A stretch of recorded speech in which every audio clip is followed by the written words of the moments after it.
My name is Dr. Lustiger Thaler. This is a joint interview with the United States Holocaust Memorial Museum and the Kleiman Holocaust Education Center in Brooklyn. We're interviewing Mrs. Sara Seidman today. Mrs. Seidman, can you tell me your date of birth and the town and country you were born in? August 29, 1922, in Turda. Turda is a city in Transylvania, Siebenbürgen. It had a lot of names. It's part of Romania. Tell me a little bit about your childhood in Turda. About my Your childhood, growing childhood, up, your family. I want to tell you about my parents. My father was a child of a very old lady and a very old man.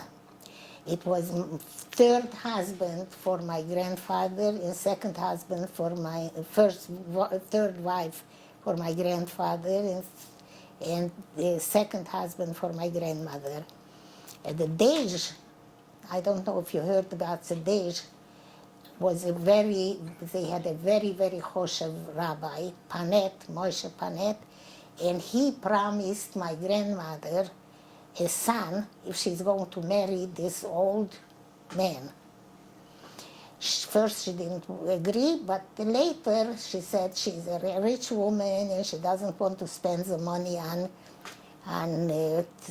this in this village.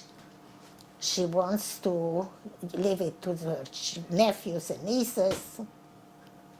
But when she was promised a son, she agreed. And sure enough, I am not sure exactly how old she was, but she was more than 45 years old when my father was born. It was a small village in Turda, and she didn't even let out the child for 2 years because she was afraid of Ayin Hara.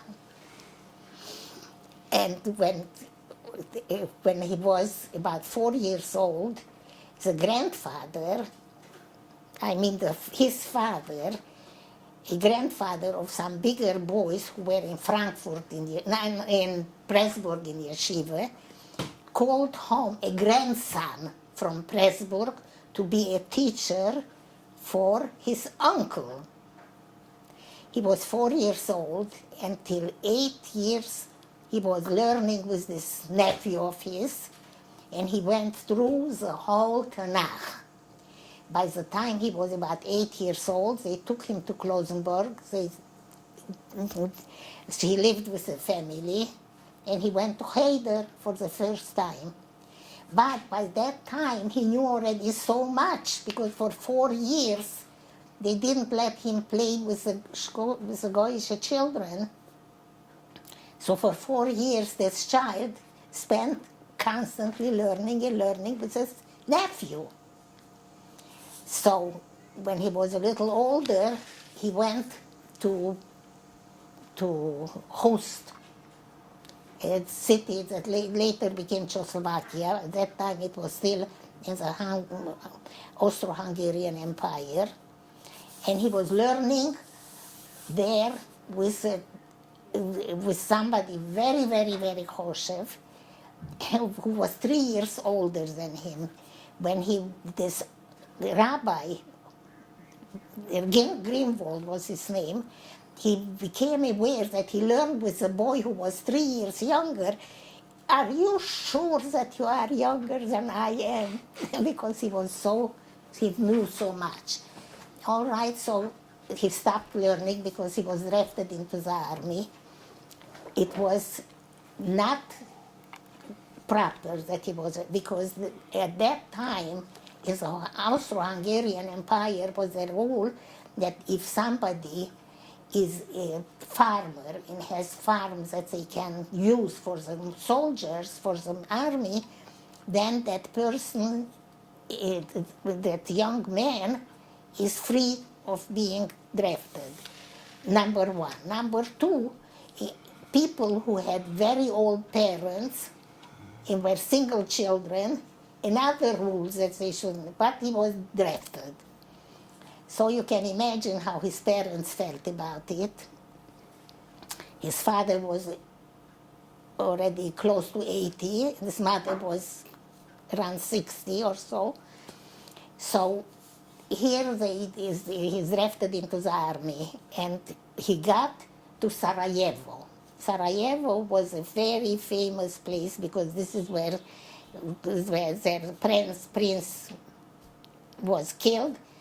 And he was, the third day after he was in the army, somebody came out from the office and asked, who has a nice handwriting? So he lifted his hand. It was a big row of soldiers. Who knows German? He lifted his hand. Luckily, he was accepted into the office, and his whole life in the army, he never had to learn how to use the guns. This was not one muzzle, one special thing that happened to him. He didn't have to live with the soldiers in the army. There were two from Jews. One was a lawyer, and the other one was some kind of a professor of languages or something. They were drafted into the army. They were from people, Shabbos, and he was placed with these people in the same apartment. These people were extremely happy because my grandmother supplied all the kosher food that she could for these people. So these two people who could have been his father, they survived during the war kosher food because of my father. The friendship with one of them, with a lawyer, was till the war. They were corresponding, they got so close to each other. So that's what my father's story. He got into a very, very fancy family. Here he comes, a little village boy with no higher education, and he's accepted into a family. You can see here's a picture. 3 sons-in-law, all 3 of them were Talmidim of the Frankfurter Yeshiva. Yeah? People didn't send children to Frankfurt if they didn't have any money. Yeah?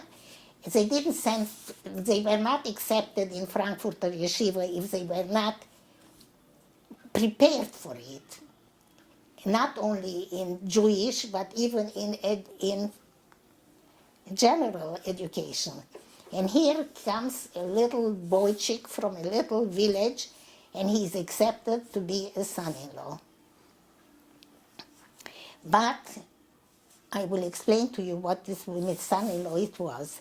When he came home and his father was not alive anymore, what did he do with his time? He didn't have to go and work because they had a field. Yeah, they had fields, and the mother took care of everything, of Parnosa. So what did he do? He started to write a Hebrew-Hungarian dictionary. Yeah? The boy who didn't go even to high school, yeah? Not college. How did he dare to undertake things like this? But he had the education from these people who stayed with. They were very thankful for the food that they got. Besides that, they had a very bright boy. Besides that, while he was in the army, I don't know exactly what his job was, but most probably he did what he did in proper way, because if no, they would have thrown him out. So that was my father. Yeah? Mm. I don't know if I should continue later that when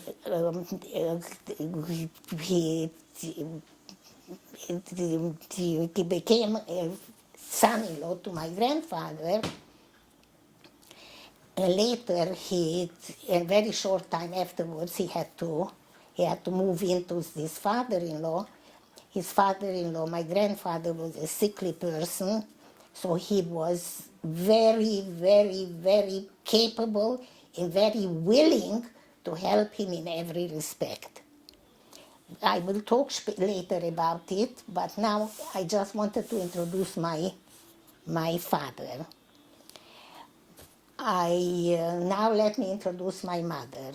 My mother came from an entirely different background. First of all, my grandfather was extremely serious about the education of the children. He only had daughters. He had 4 daughters.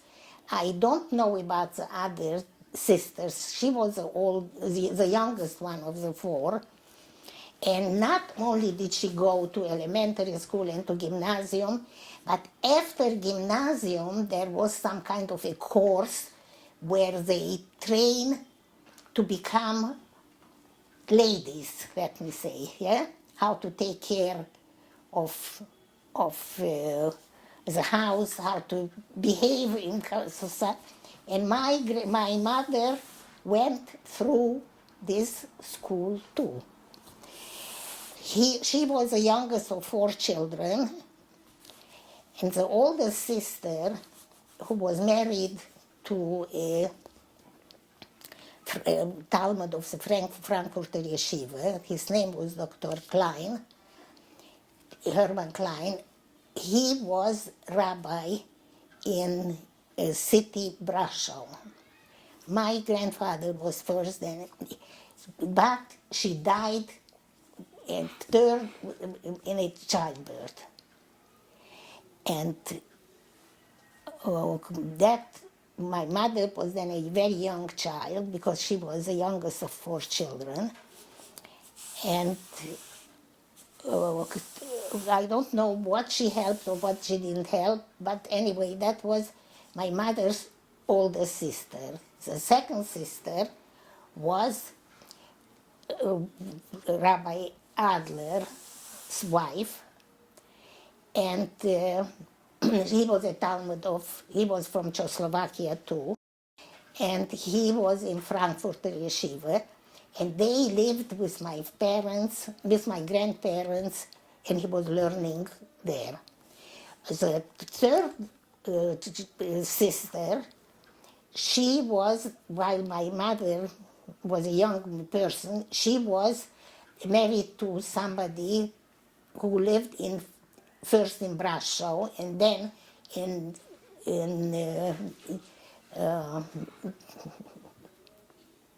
Germany, and later he became Rov in Bukovina. So my mother had 3 brothers-in-law, Choshev Rabbonim, yeah? And here she is marrying to this village boy. But I can tell you one thing, that my father was much more valuable in a lot of respect than all these brothers-in-law. So now, my mother, let me talk now about my mother. My mother was the youngest child in the family. She was maybe 10, 11 years old when her sister died. Anyway, she was, I don't know if she was spoiled or whatever, she didn't talk too much about herself. But when she was pregnant with her second child, she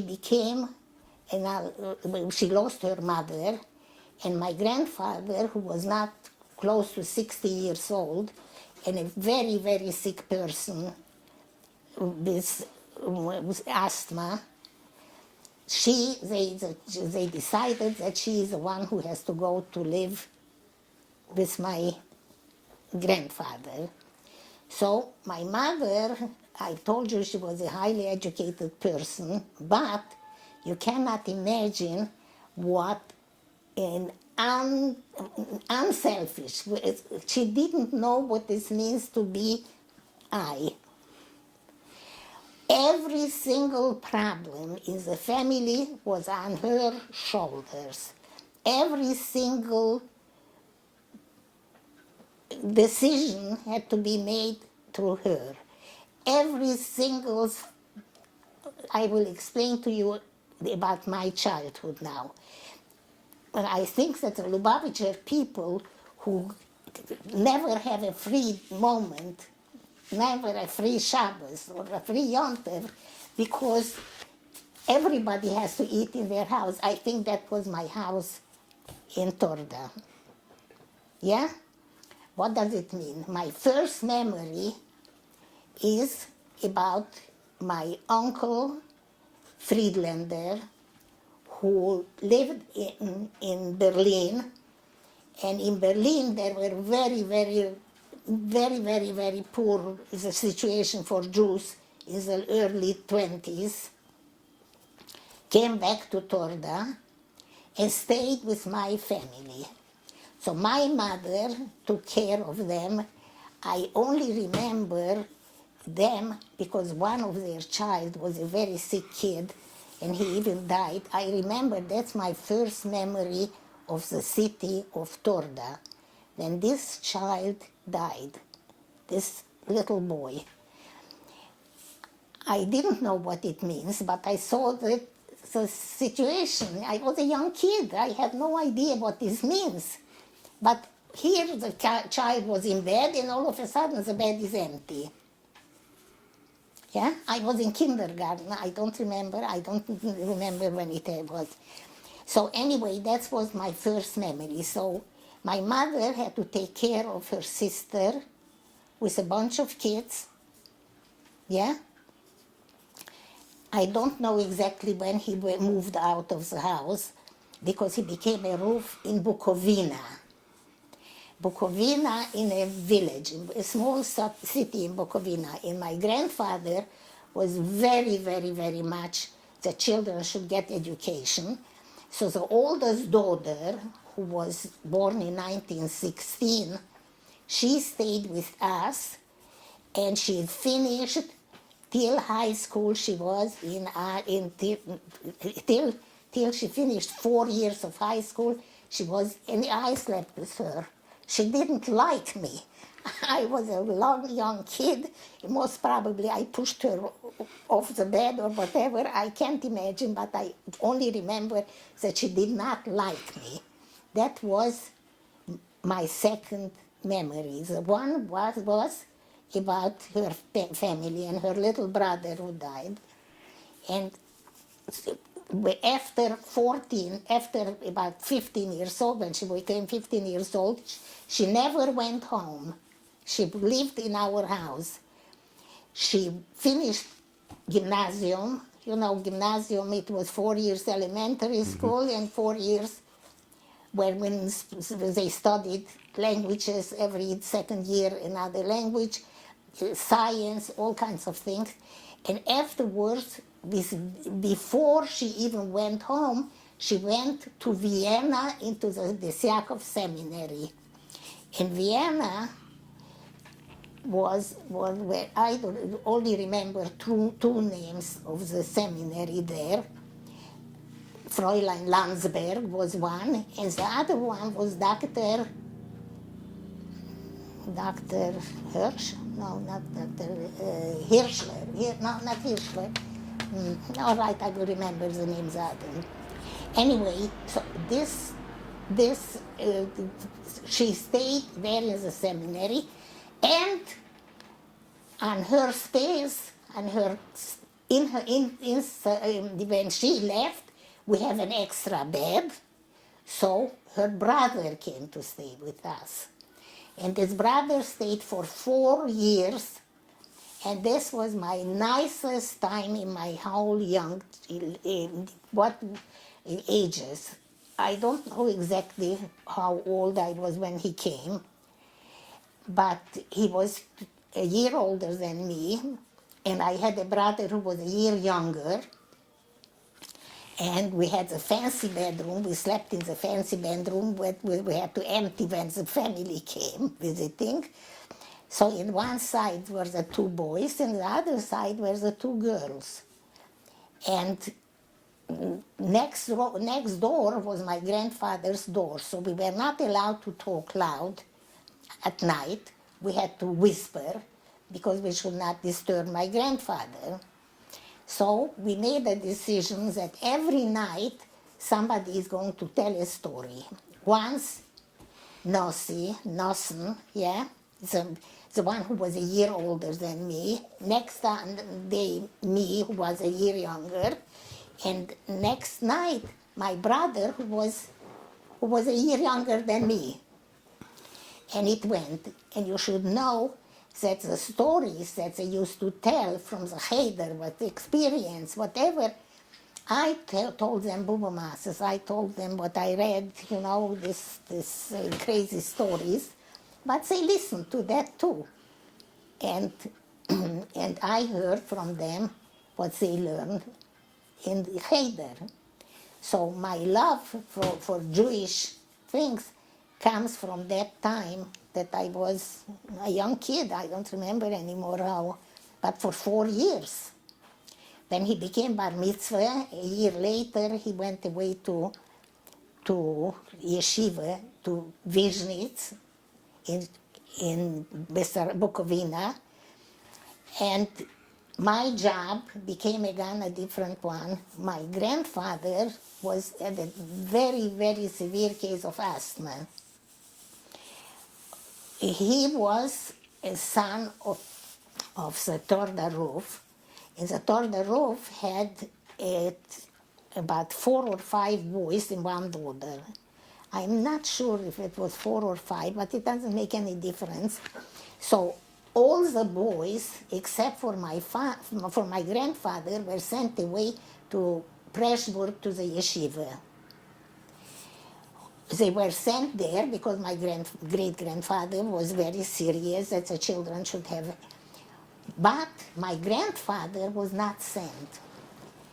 Can you imagine how that young man felt when they decided you still have to stay home? Why did he have to stay home? His father was a very sick person. He had a liver problem.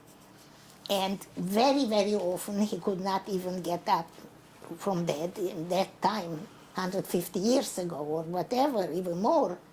So you can imagine that the doctors didn't know how to treat him. So because he was a roof in the city of Turda, in the Galil, they called it the Galil, all the surrounding villages, about tens of villages around Turda who didn't have any rabbonim, any rabbis, had to be taken care of with different things. Marriage, bris, levaye, all kinds of things, plus shilas, yeah? So somebody, my great-grandfather, needed somebody that he can trust. So he picked that son, and he kept him home. And this son, but he was not such a jealous person that he should not, so he hired somebody to learn with him.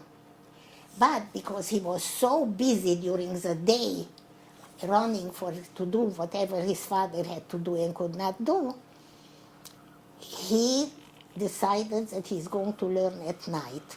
So he sneaked up on the attic, took a candle, and he used to learn on the attic half a night after the parents went to sleep. So he didn't lose out too much on learning, yeah, because he was really, every minute that he could save, he was learning and learning and learning. So this was my grandfather. But it seems that this attic didn't help him too much because he really became sick. I don't know if he became sick from the attic or whatever, but summer, in the winter, to be there, it was not a very... Beside that, later, when his father needed an operation, his mother decided that he has to go to work. What was his job in working? He worked in the city. Everybody at the windows wrote, scribbled whatever they had to write down. But to enter this into the books, they had to have somebody to write it in proper way. So he got a job like this, yeah? And he came home the first day with 20 pennies. So he took the 20 pennies, gave 19 to his mother, and one he saved, and he bought candles to go at night to learn in the attic. Next day he scribbled a little faster, so he got 21 pennies. So now he had already 2 candles. And this is how he learned, yeah? So I don't know if it's interesting for you to listen to something like this, but in my eyes, I have the highest respect of my grandfather for what doing. When he got married into an extremely rich family. Who was this rich family? It was my great-grandfather from my grandmother's side. His name was Rosenfeld, and he escaped from Russia as a young boy from some pogroms or something, pogroms, yeah? So he escaped, but somehow he became very rich. He had monopoly on matches and on petroleum or something. In that time, 150, 200 years ago, that was people, I don't know how it was, but this is what happened. And he became very rich, and he had 6 daughters, and he decided to take 6 Khoshev sons-in-law and supply them with food, a koilel. Yeah? My grandfather was used to use every single penny, every single moment to learn. And these people were very kosher people. One of them was Chaim Seifer's son or grandson. Yeah? All of them were very, very, very important Rabbonim sons. And here, this father-in-law decides to support them and supports them. But my grandfather was so used to use every single moment, he asked permission to leave. So the father-in-law said, you don't have any right. We made a deal, but you come, you have to learn here, but please let me go. No. So at the end, he escaped from there. He ran away in the middle of the night. He took his bedding and he looked at little dishes and whatever, and he was working in a city, Deva, or whatever, I think it was Deva, and he became there everything. He took care of the shul and he took care of everything he should be able to learn. Yeah? What happened, his wife had twin children and she could not nurse both of them. She nursed the boy and the girl was nursed by a woman. The girl survived and the boy didn't survive. So she was extremely, extremely unhappy. But he was such a kosher person, my grandfather, and he was so ready, and she knew how to take care of everything in a kehillah because he had experience because of his father, what he did in his own, when he was a young man, yeah? So they picked him, he was for a short time there, but They had a box for a table. They didn't even have furniture. Yeah? But he didn't want to stay there and spend his time with not learning and doing important things. Now, you understand why my respect for my grandfather was so unusual. Absolutely. Yeah? So he became Rov in one of the most important and most Choshev Kehiles in Brasov. They picked him for a Rov. And he had there the children, and he was some of the children. And guess what? His father was Nifter, died, and he left in the war that between all the sons, the ones who went in Pressburg, and the one who didn't go to Pressburg, the one who didn't go to Pressburg, who learned at home, and yeah, he should become Rov in Turda. My grandfather didn't want to go. He said, these people know me as a young man running around, they are not going to respect me. Besides that, I am very happy in this city. People like me, I like it, and I can achieve a lot of things. I want to stay here. I think it took him 3 years till they took him to the Teure, yeah, the city, Turda, and he was forced to leave the city of Brasov and to go to the Snuki, Turda. So that was my grandparents, here from my father's side and here from my mother's side. Now, I told you how I grew up, yeah? I remember always somebody in our house. There was never, I don't remember a time when I grew up that my mother was not busy entertaining and cooking and preparing and doing. Besides that, you have to know that she was a rebbetzin of the city too. Every single problem that a woman had turned to her. Yeah? Because her mother was not alive already, and she was 26 years old. She was in charge of everything. Here she had a sick father. She has to be a rebbetzin in the city, and she has small children. My sister, Yafa, who, her name is Wolkenfeld today, she was a very sickly child. She had, when she became 2 years old, she had scarlet fever.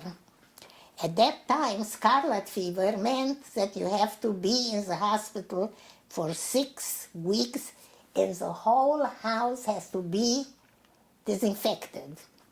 I don't remember anymore what they did. Guess what? A year later, to the day, they found out that she has scarlet fever. So the first time was a mistake. So my mother had to stay in the hospital for 6 weeks. Who was with us children? My grandfather had a sister, an only sister, and she used to come to take care of us children. Yeah? So she came out of the hospital. All of a sudden, she became sick again. Her throat, what do they call it? They wanted to cut out her throat, because at that time, this is what they did. If somebody could not... Tonsillitis she had? No, not tonsillitis. It was all right, I'm old.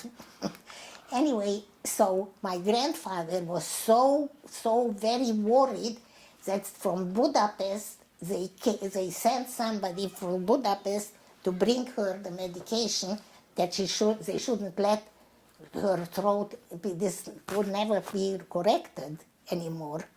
They put pipe, but the voice was gone. So I am talking about what I remember from my young days.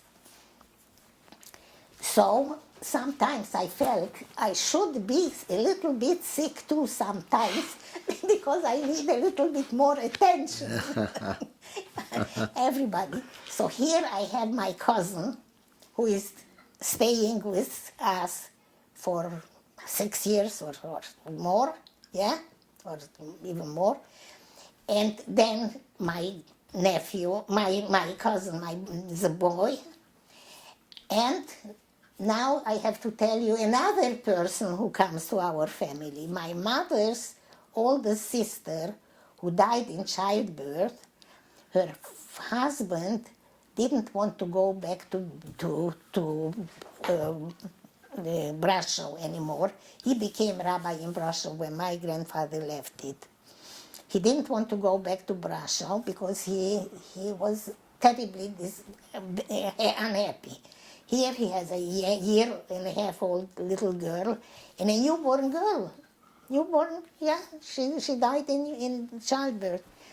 So he left for a while. The children stayed with my grandparents, but he remarried. Who did he marry? Shamshon Raphael Hirsch's granddaughter. Can you imagine Shamshon Raphael Hirsch's granddaughter should get married to an almond, with 2 children? Yeah? He became Ruf in Berlin, but he kept corresponding with his previous father-in-law because it was a very warm relationship between them. But the grandmother never saw anymore the children.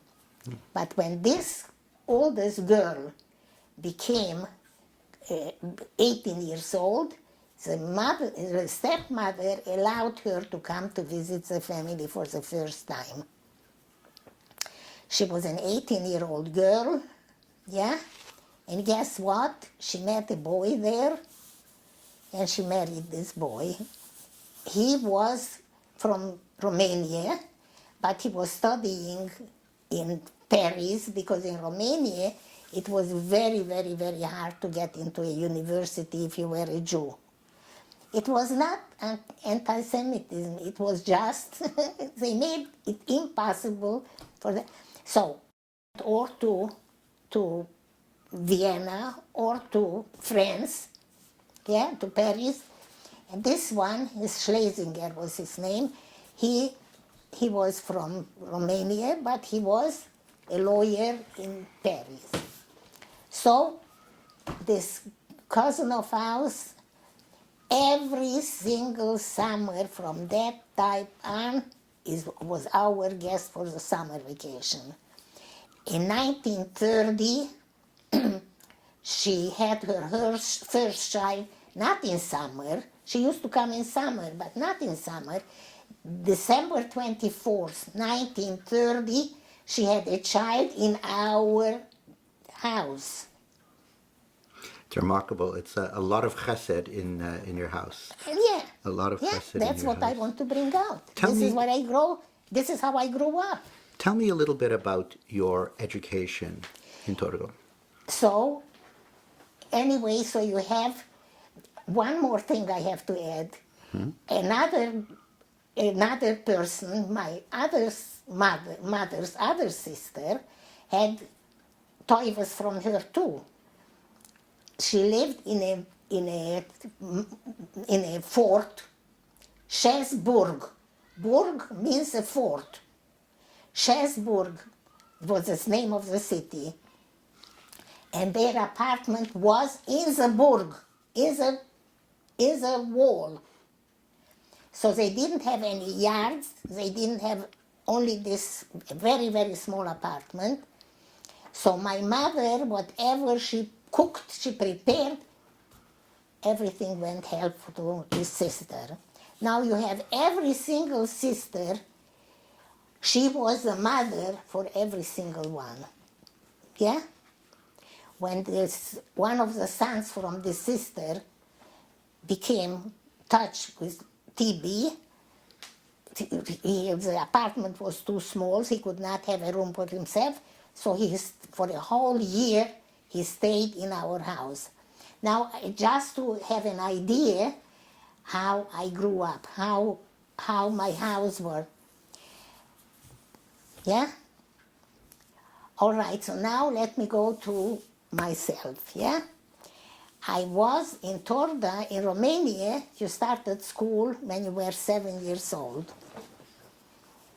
And the principal of the school was an old man who was trained by the Hungarian times, in Hungarian times. So he didn't know very well Romanian language, but they didn't have any other teacher. So, but he had Rahmonas on my mother. He knew how very, very busy she is. So he agreed that I should go to school when I am 6 years old. So you see, I was born in August. So a few days later, after I became 6 years old, I started school. My classmates were by a minimum a year older, some a year and a half older. So you can imagine how they wanted to play with me. I have a picture that I look like a midget next to them. But my parents would not have let me anywhere to go to play with them too much, because they were not very strictly Shomer Shabbos. So I had my own crowd of girls and boys playing around, all kinds of things. Believe me, we didn't have any toys. No toys, but we had a good time. Yeah, we had a ball. A ball we did have. Yeah? And a rope to jump rope too, but not all this other. So the school was like this. I was the youngest and the smallest, the shortest of them all.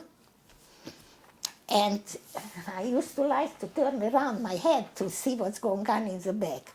So this teacher used to put me in the corner, so I should be able to watch everybody.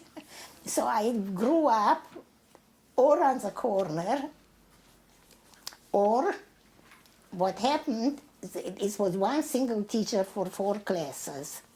So we started at 8 o'clock in the morning. We sat in the first row, the third and the fourth graders. Yeah? The girls on one side, the boys on the other side. At 9 o'clock, the first grade and the second graders came, so we moved to the back, and the first graders and second graders sat in the front. What did we do while the teachers was busy with the first and second graders? We did calligraphy, you know. It was very important to write nicely.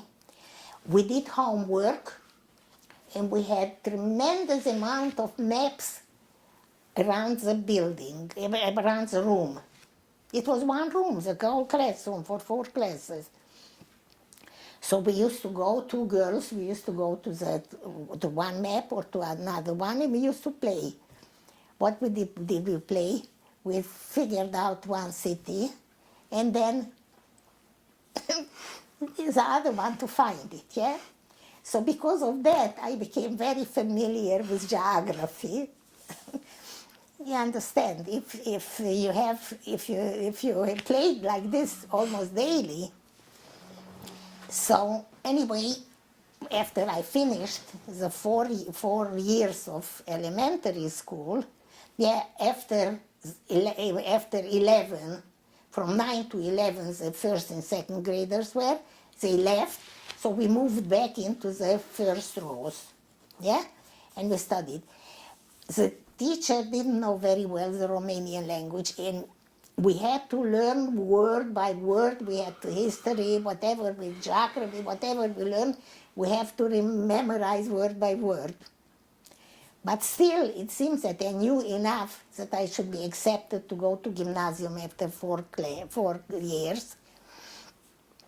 And I went to gymnasium, and it was a very, very big problem. Shabbos, we had to go to school.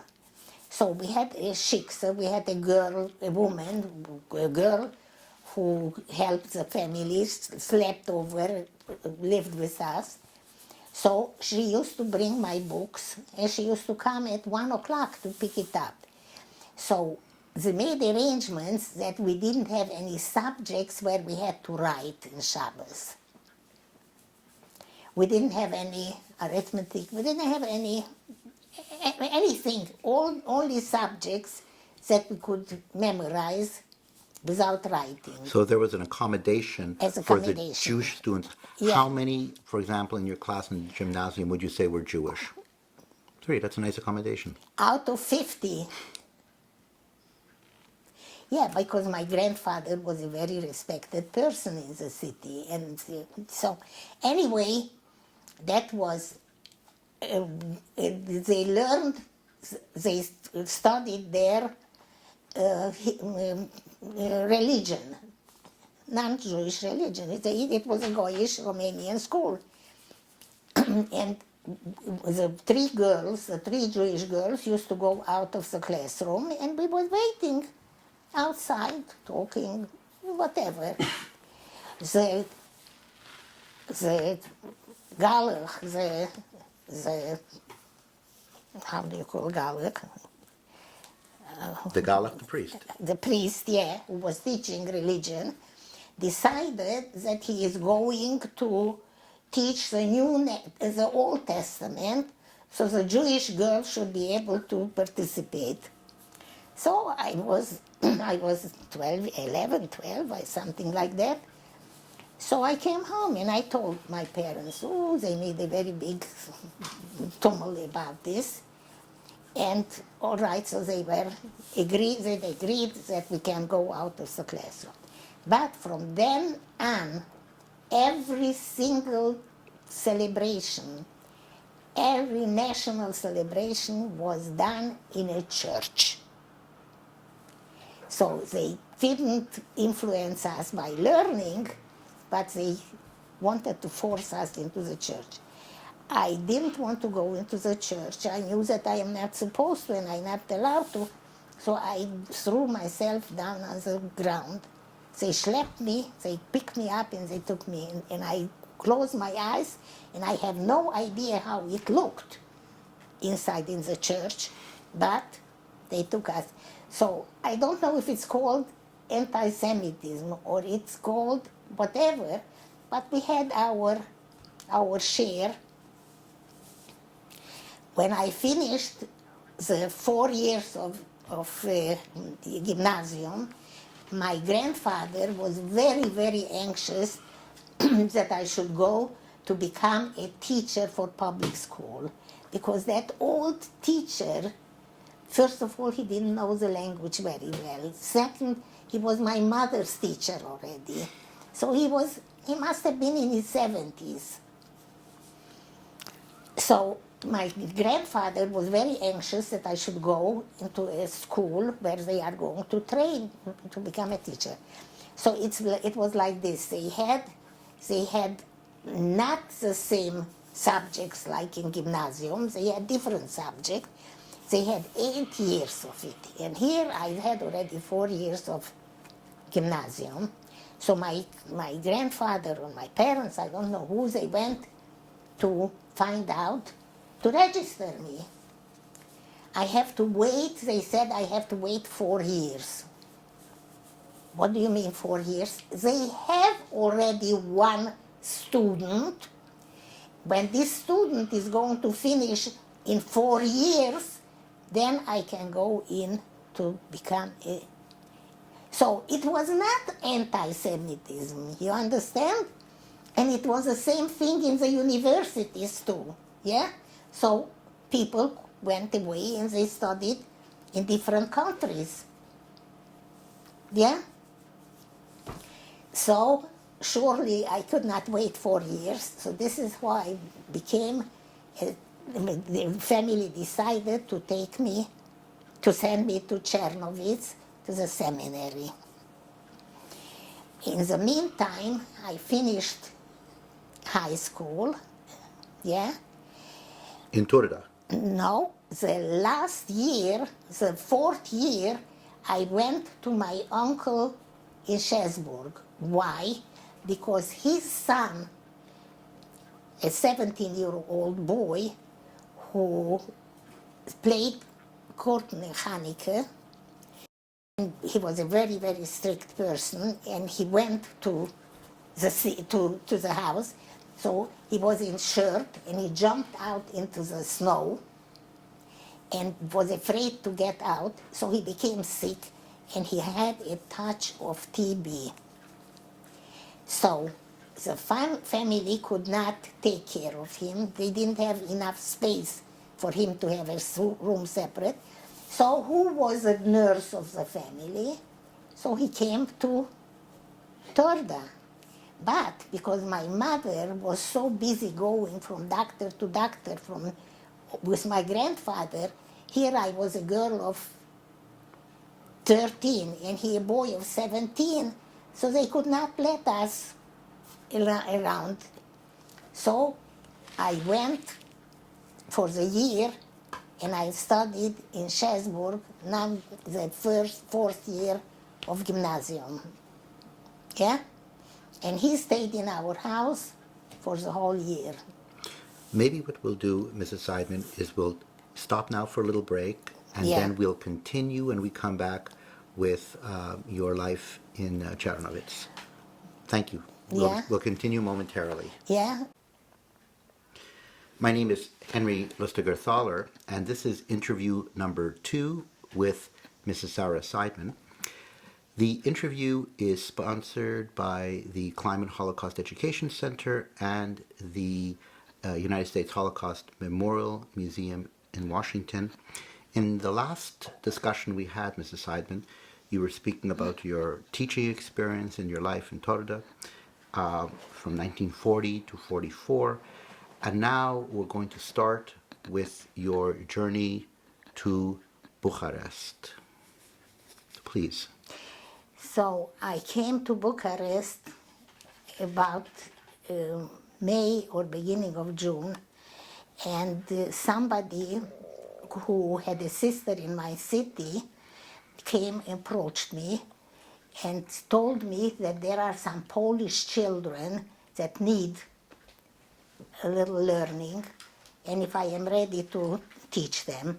So who were these Polish children? The Bobover Roof escaped from Poland with a few sisters and a son, but not with his wife and not the whole family, and a few Bobover Hasidim. How many I cannot tell you, because they came to Budapest and the children were put in an orphanage, and they were declared that they are all Goyish children.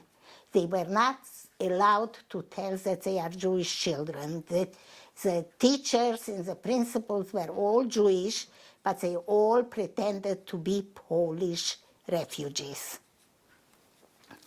Now, when they realize that the deportation is starting after Pesach, between Pesach and Shavuos, the Hungarian Jews started to be deported.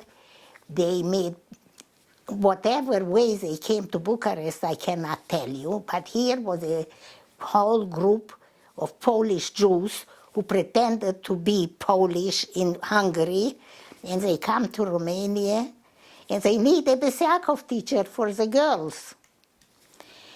I cannot tell you about the sweet little kids. It was I had a very funny experience. There were a few group of children, and I was teaching in one room, all of them, younger and older. So I had experience already how to make the younger children to do some work on the older, when I was busy with the older. But anyway, there was a little girl, about 6 years old, And I asked her, how are you going to go home?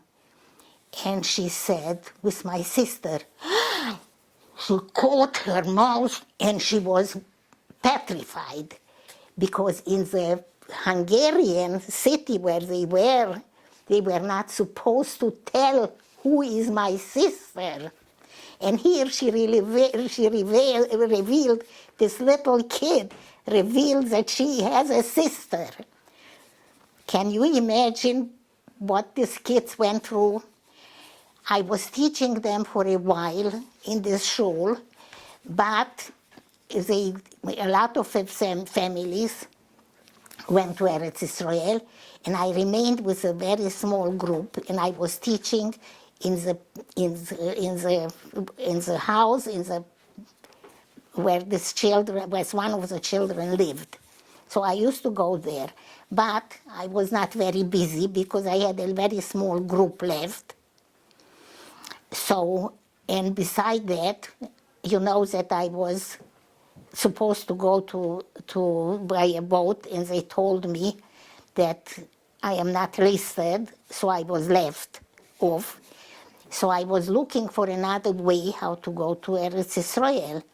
So it came to me that I should go and offer to work in the orphanage of children who came back from Transnistria, Romanian children who came back from Transnistria, and I knew the language, so I could talk to them, Romanian. And I offered that I am going to teach this group of children, spend with them time, and I am going to go with them to Eretz Israel. I can tell you that I never had an experience like this, a very, very unhappy experience with the children. Not one of these 40 kids that I was busy with ever gave a smile. Not once did they ask me something, not once did they react. They were like, I can't even explain that feeling that I have. Till today, I cannot get over it, how I could not touch any of these children's neshama. Anyway, it went on till the Chalamoid Pesach.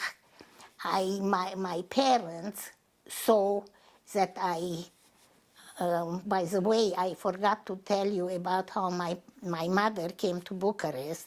But anyway, I will tell first what happened to these children.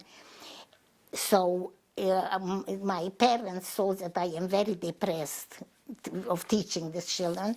So they told me I should go for Chalamoid Pesach. I should go to my family back to Turda, to the uncle and aunt who went back after the war. I mean, during the war, but it was after the Romanian war, yeah? In 1945, Pesach, I should go back. Next morning, I get a telegram, I should come back right away. I was one single night in Turda, and I was called back right away to Bucharest. What happened, I should go straight to the orphanage. And I go to the orphanage and I stand in line together with people. There is a Russian officer, I don't know how high officer because I could not read there, whatever. And in a Romanian person who is translating for them. What were they doing? The Russians became aware that children who came from the place was remained Russian after the war, part of Bessarabia, later they called it Moldavia, yeah? So this part, if somebody is from that part, has no right to be in Bucharest because Bucharest is Romanian and that part is Russia. So they wanted to get back all these children, and the children were taught they should not say that they come from that part. They should say that they come from the part that remained Romanian. So they started to ask all kinds of tricky questions that the children, after 4 years, they would not have remembered anyway where they came from. Yeah? So by hundreds of children were shipped back to Transnistria, to Chernovitz. And I don't know if you are aware of the Skulener Rebbe. The Skulener Rebbe, luckily, was not deported. About 10,000 people were not deported from Chernovitz, and he was among these people.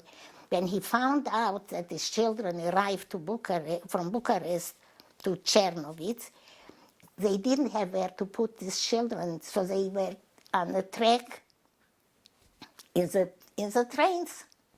Yeah? So the Skulener Rebbe went and started to call out all kinds of names from his friends, his Talmidim, whatever, who he knew. And took off from these children about 100 kids. Later on, you heard about him that he was sitting in jail because of kidnapping these children. Yeah? He and his daughter-in-law, don't ask. Anyway, so that was my experience with these children. Yeah? So you can't imagine what it meant to these children. So later on, I met somebody here, a woman who adopted the name of the Skulener Rebbe, Portugal, and I davened with somebody who was a little boy, and he had a picture with the Skulener Rebbe holding his hand, but her sister survived and got him out from the Skulener Rebbe. But so that was my experience with a third group of children. Yeah. What happened? How did my parents come to Bucharest? My father was in Bucharest. My brother was in the ocean, in the Yam HaMelech. And my mother and my two sisters were in Turda while we were in Bucharest. Yeah? My two sisters were much younger than me. Yeah? One of them was only about 13 or something, and anyway, it's not important, all these things. But my mother had very much experience with sick people because she was taking care for about 16, 17 years of my grandfather who had very severe case of asthma. And during the war, no Goyish doctor was allowed to treat a Jewish person, and because the Turda people grew 2.5 times as big as they were previous because they took in from all the cities and small cities and villages all the Jews to Turda. So the doctor took advantage of my mother's knowledge, and whenever somebody had to get a shot, my mother was his nurse. So what happened before Rosh Hashanah, in 1944, in 1st of September, France gave up the Germans and allied themselves with the English and with the Americans. The Romanians gave up the Germans and took in the Russians. Yeah? So in about Rosh Hashanah time in 1944, the Germans were chased out and the Russians were, but the Germans haben sich nicht gelassen. They didn't. For 6 days, without stopping for 6 days, we were in a bunker waiting that the Germans should stop bombing. In Turda, it was a different situation. Turda was on the border of Hungary, so instead of bombing them, the Hungarians and the Germans went and attacked the Jews. Now, how could they be able to escape? There were no radios, no newspapers, no nothing. How did they know that it's a danger, that the Hungarians came into Romanian territory? Yeah? So my mother was nursing a guy across the street from us, because he was a patient of this Jewish doctor, and as my mother took over all the nursing. So this person, I don't know what his job was in the city hall, he came running and told my mother, you should know that the Germans and the Hungarians are on the way to Turda. Escape. This guy. Yeah? He was very thankful to my mother what she did to him, yeah? So my sister, my middle sister, she ran around to the neighbors and told them, you should know that the Hungarian and Germans are on the way to Turda. Yeah, it could be, I don't know how many miles, but anyway, this man warned us, so they started to run. They didn't have any transportation. Nobody had a car, nobody had nothing. So they started, and for 3 days, my mother and my two sisters, for 3 days, they were running on roads till they came so far away from the border that by train it would have been at least 4 hours traveling. What did they do? Whenever they went into their fields and hid, yeah? And my youngest sister, she was a sickly child, and my mother asked a neighbor, somebody, to take her on the wagon. They had a wagon, horse and wagon.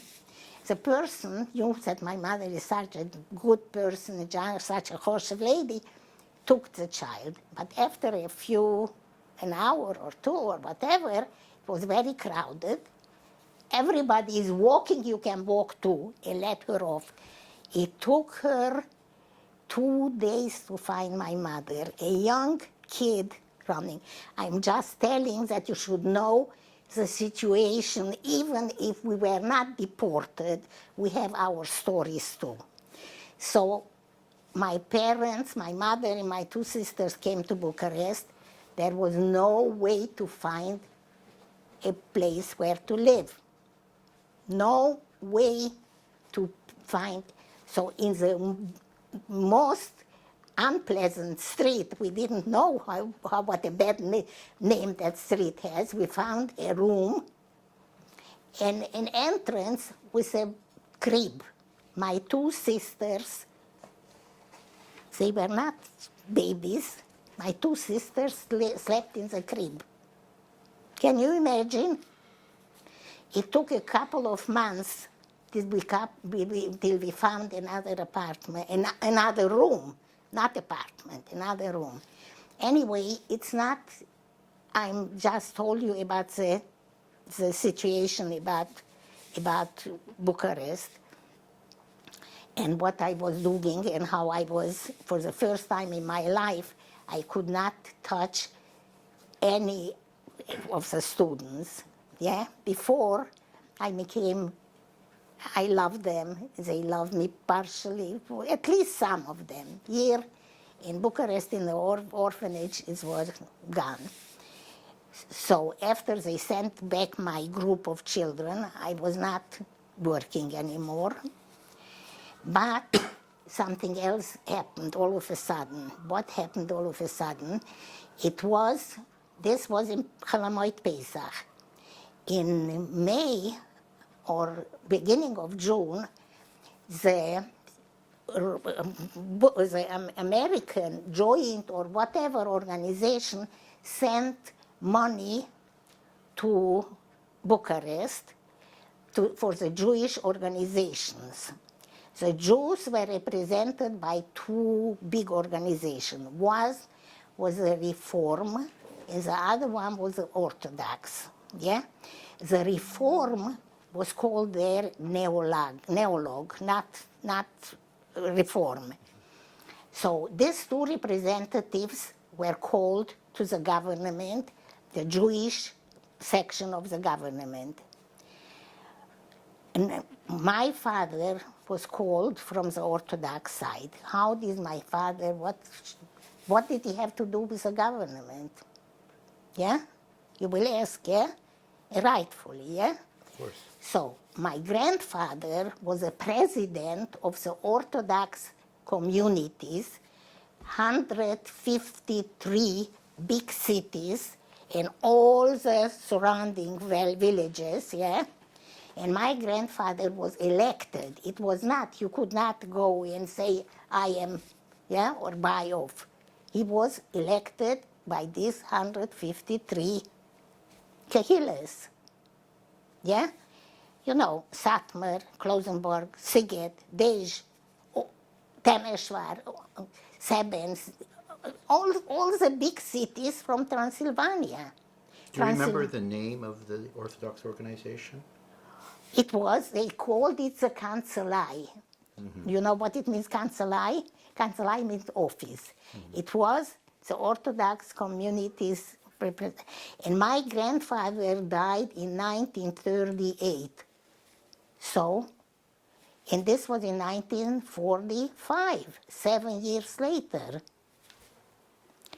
But my grandfather was a sickly person. My father was his son-in-law. He was editor of a newspaper, yeah, so he was very busy all day in his business. But if my grandfather had to take care of something in Bucharest, then my father used to travel at night, one night, coming back next night, and in between the day, he used to go and take care of whatever he had to take care. Who was his assistant? His assistant was the same person who hired me to become a Bais Yaakov teacher. Yeah? So he was so thankful for my father to give him the parnose, and he loved so much my grandfather that he didn't have any talents, and he let my father go. And that went on for the rest of the time till 1945. Every time in Bucharest, I don't know if I should reveal that secret, you could never arrange any problem without bakshish. So my father put in whatever they needed. For instance, let me tell you the Pupa roof. Pupa is in Hungary. He was assistant to the Satmar roof. He was not citizen. How could he stay there? Longer than a half a year, you could not stay there. Every half a year, they had to renew his permit that he should stay, yeah? So it went, the permit, the letter, in 1,000 lei, and it went to the government, and it was taken care of right away. But not only that, there were a lot of other problems too. For instance, they decided that every rabbi has to make the speeches in Romanian language. No? I am, all right, I am guess, you can guess, yeah? The Satmarer and the Klausenberger, yeah, they're Romanish. So my father had to do all kinds of tricks, how to arrange that to, it doesn't make any difference what I am going to tell you. It was always completely, without money you could not take care of it. And this government representative knew my father because he was the one who used to come to him constantly with all kinds of precautions. It was not only that, it was Schritte, and it was Goga Kuza was in the 38, was very, very terribly the anti-Semitic government. They had all kinds of problems, whatever you can imagine. the majority of the people who wanted to go to college had to go or to France or to Germany, not to Germany, they didn't go to Germany anymore, or to France or to England or to Switzerland, wherever, and this is where they got their diplomas. Because you could not get into a university in Romania. Yeah? They made sure that a Jew is not going to become a student. Beside that, they wanted me to become a public school teacher. Yeah? And when then they went, I finished the 4 classes gymnasium, my family went to register me. Yeah? They said I have to wait 4 years because there is already one girl in their school, one Jewish girl, and I have to wait till this Jewish girl is going to finish, then I am going to be accepted. And this is when they sent me to seminary, my family. So you can imagine that they had all kinds of problems in Romania. And my family, my grandfather, and then my father, who went instead of him, went to take care of all these things, but everything was bakshish. Yeah? Anyway, here the money arrives from America, and 2 representatives, the Neologen Reform and the Orthodox, is in front of this government person. They start to fight about what the money is for. What will you do with the money? So my father said, people are going to come back from Auschwitz. It was a week or 2 or 3 weeks after the end of the war. The money is, what should we do with this money? What should we have to fix up a kitchen for them when they come, a kosher kitchen. We have to fix up the schools that were destroyed. We have to take care if children are coming to some kind of a schooling for them. Whatever, we have to rebuild the Jewish community. The Neologen representative said, you are crazy. These people suffered so much. Why don't you make sure that they have entertainment? They are going to forget about what they went through. And it goes on and on, this conversation and this fight. At the end, the Neologen representative said, aren't you aware that we are under Russians? Aren't you afraid that you are going to land in Siberia? And this he says in front of the guy. And my father was he didn't know what to say. He turned to the representative and said, thank you and goodbye. No, you stay, and the other one left. He said, I saw in a newspaper that the Orthodox communities in America are making a convention.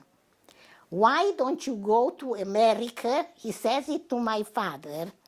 Why don't you go to America and find out what the money was sent for? He understood that it makes more sense what my father said than what the other one said. So my father says, Your Honor, you don't know, the trains are not running yet. How can I go to America? He said, I am going to give you a diplomatic passport. And you are going to go with this passport to America, and you are going to find out what the money was sent for. So what did my father do? He said, Your Honor, if I am going to go by myself, they are going to say that I am a swindler, and I want to steal the money. Please give another 10 people with me. And it starts a fight, yes, no. At the end, he gave 2 more passports. One was above the roof, a Polish citizen, and the other one was a Klosenberger Roof son, not the ones that we know, but the Klosenberger Roof of the big Hillel, because the Klosenberger Roof that I met later was only for the Hasidim, the roof. Anyway, so my mother and myself, we got with a picture on my father's passport, and this is how we waited till Tisha B'Av, and 2 days after Tisha B'Av, we started our way to go to the west, to get out of Romania, because we knew from Romania we are not going to be able to go to America. At that time, to go from one place to the other one, the Jews had to be in big groups. If no, it was very dangerous. So my family had to wait constantly. It was 2 days after Tisha B'Av that we started out, and we arrived in Germany 6 weeks later. How come? We had to wait for groups to organize, and we didn't have regular trains, and only flat trains. On the way from Arad, this is where we got the group. It was one of the cities on the border to Hungary. From Arad to Budapest, we were for a few days on the train, in a flat train. One night, it was the yahrzeit of my brother, the brother who perished in the sea, and that I was saved from perishing. That night, on the flat train, there were 36 people.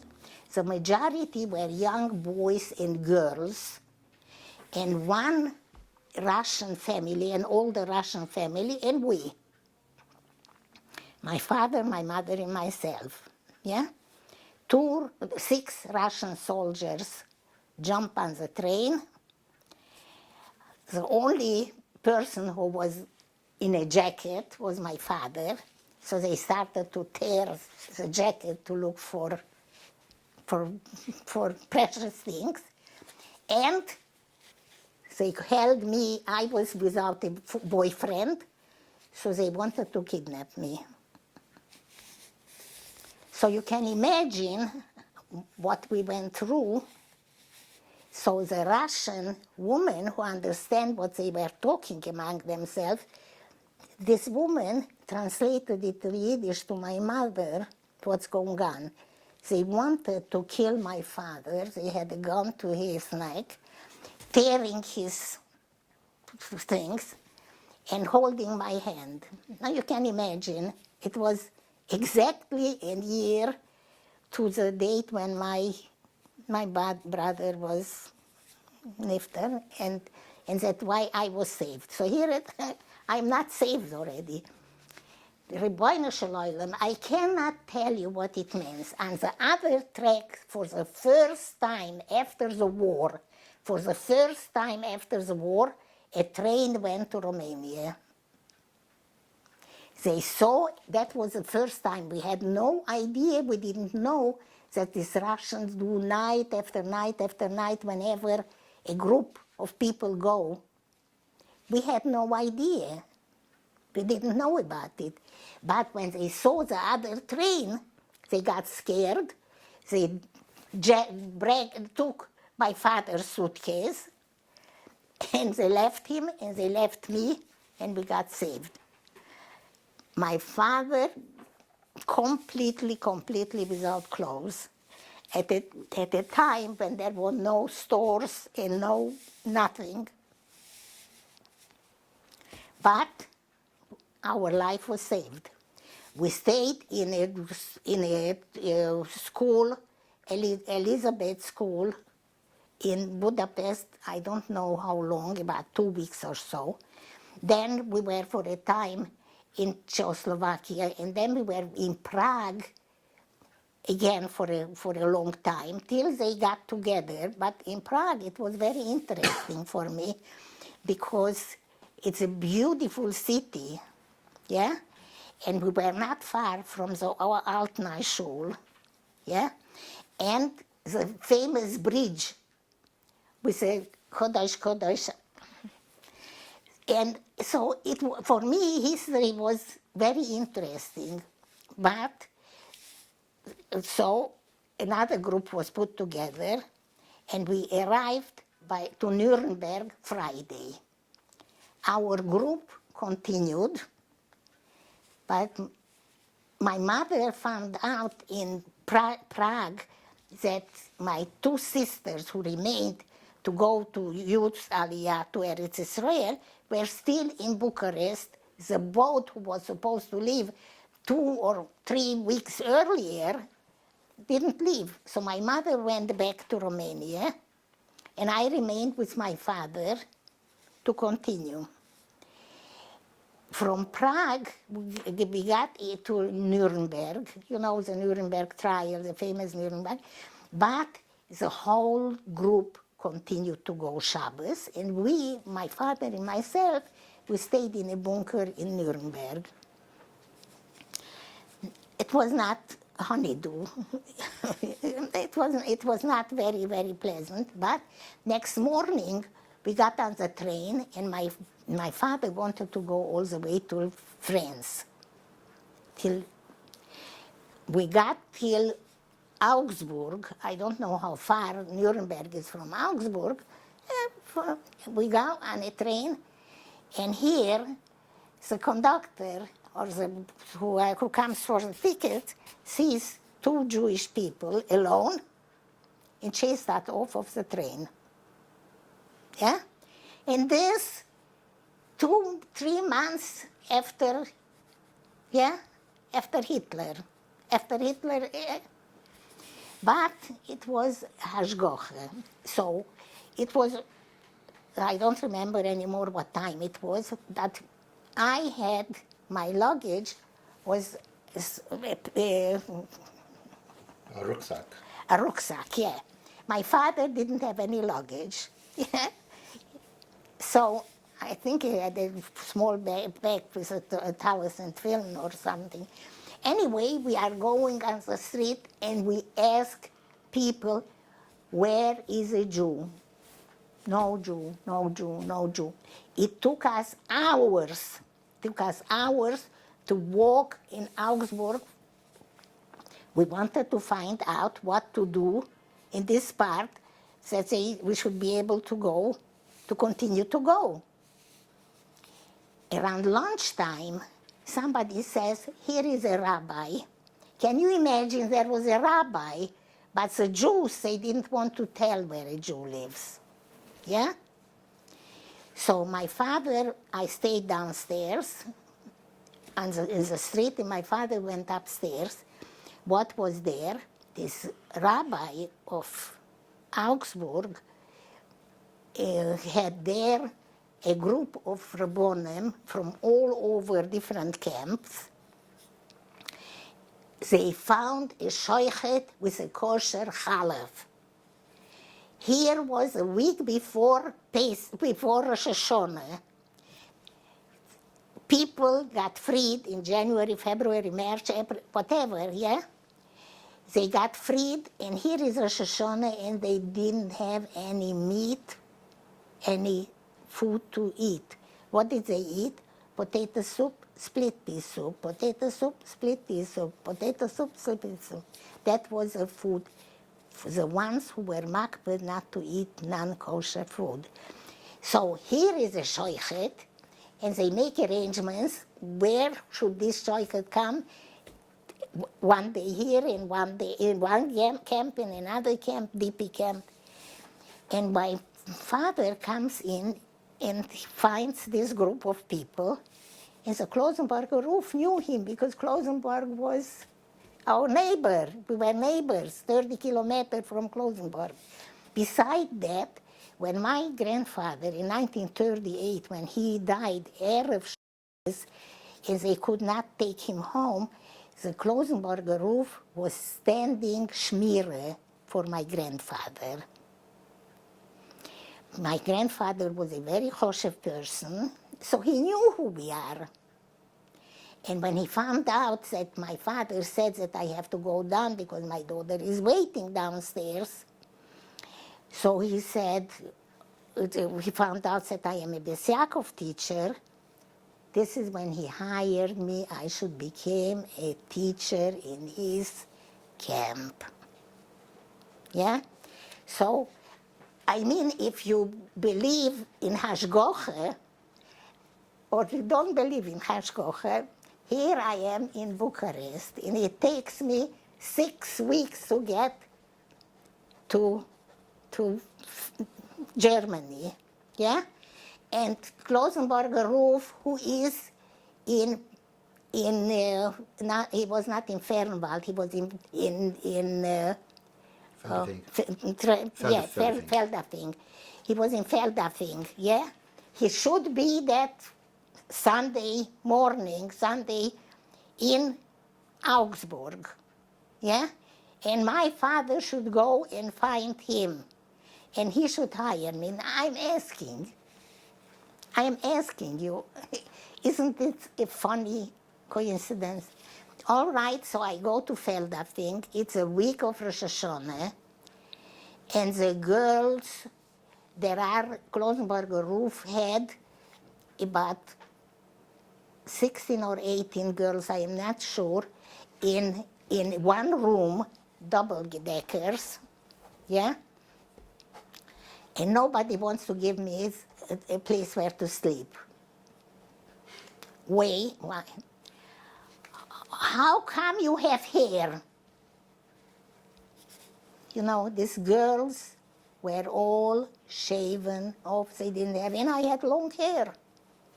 I didn't have any sechel. I should, when I come to this place, but I had no idea I am going to fall into this situation.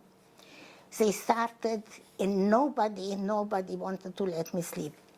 When my father heard one girl's name, she said, "Are you from this and this city?" I remember that we sent a newspaper to this name. Oh, it was for us. So this girl, Endlich, let me sleep with her, but I will tell you, it was narrow beds, because that camp, Feldafing, was originally a Hitler Jugend camp. They didn't make beds for 2 people to sleep in. They made very narrow double-decker beds. And these girls had so many dishes and so many things that they made from bedding, from sheets, they made clothes from themselves, yeah? And every time then they finished to eat, instead of washing it, they used to throw it and break it. Because they were hundreds and thousands of dishes from the camp, from the Hitler Jugend organization. I don't know how many people were there, but there were many people. And you could not even get to eat if you didn't go to delousing. What does it mean, delousing? You go and they spray something on you, so your body gets free of, yeah? And so I go and I beg him to let me go and to delouse myself. Oh, no, I don't let you. I said, you know, I am on the way for so many days. I want to have something to eat. And I am hungry. Why don't you let me go? No, I don't let you. Who was it? Friedensohn. Yossel Friedensohn and a friend, they were in charge of the delousing. He saw me decently dressed. He said, I don't need to go there, but he didn't say that I don't need it.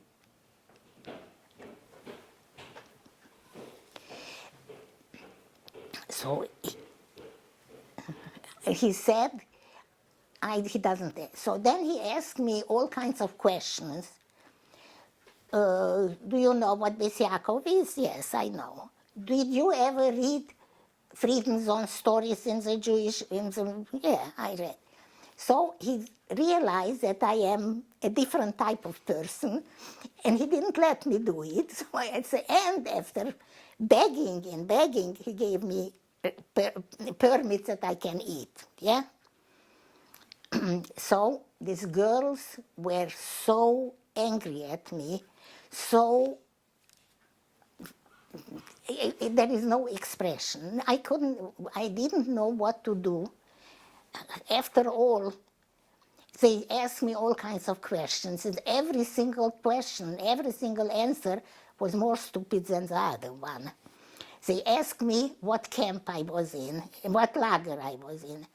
So I said, this and this lager. It turned out that only men were there.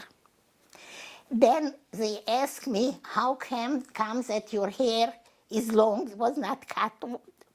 So I said, I had a cousin in camp, and he had very big protexia, and they gave me permission to. You had a couple for.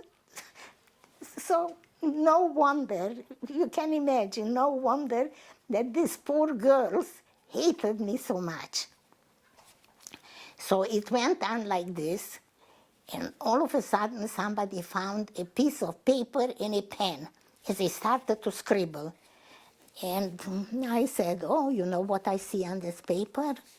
I see that you are going to get married within so much time, and you are going to build a house, and you are going to be very happy.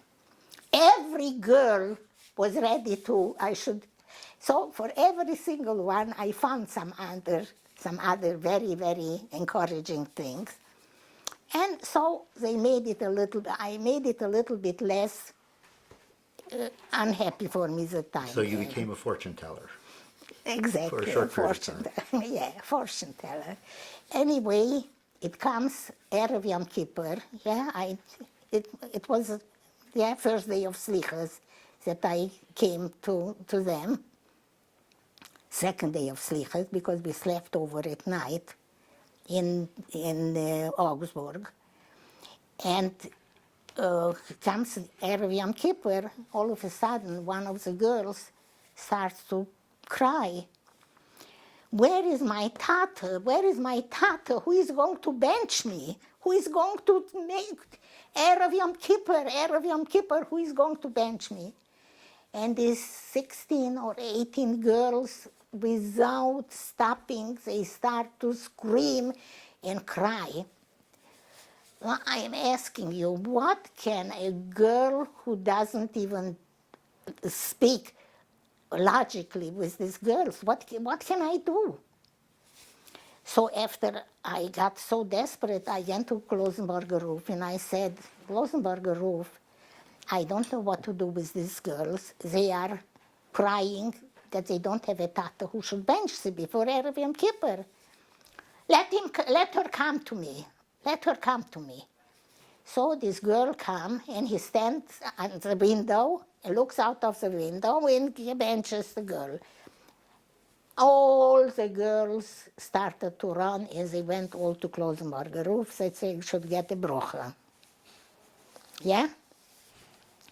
So Yom Tov is vorbei, and the Klosenberger Roof didn't like very much the camp because it had a very, very, very mixed crowd. And some people were running after these girls, and he wanted a camp where there are more younger people than older people. And he made arrangements with the UNRWA, they called it, the United States Representatives, to get a different camp. And we started the camp of Föhrenwald. We went there, and it grew, and it grew, and grew. We had, these girls were all Hungarian girls. In Föhrenwald, right after we arrived there, three people came, a girl and two men. They came to Klosenberger roof. They heard about this camp, and they want to know if it is for them, because in their group there are some younger girls who have to go to school. Yeah? So this was Bobover Diane's mother, and two very Choshev people from the same city. Yeah? A girl of, if I'm not mistaken, 36 Polish, mostly Bobover Hasidim. They arrived to Föhrenwald. They were not in Feldafing at all. They arrived in Föhrenwald right after we moved there. And this is when Bais Yaakov started to bloom. This Rachel Halberstam was her name. Later she became Tauber. And her son is today the Dayan in Bobov. So she was a knowledgeable person, and she was teaching one group, and I was teaching the next group.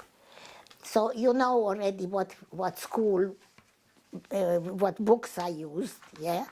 You saw already my teaching books. So it was a very, very funny place. After Do you want to all, explain your teaching books?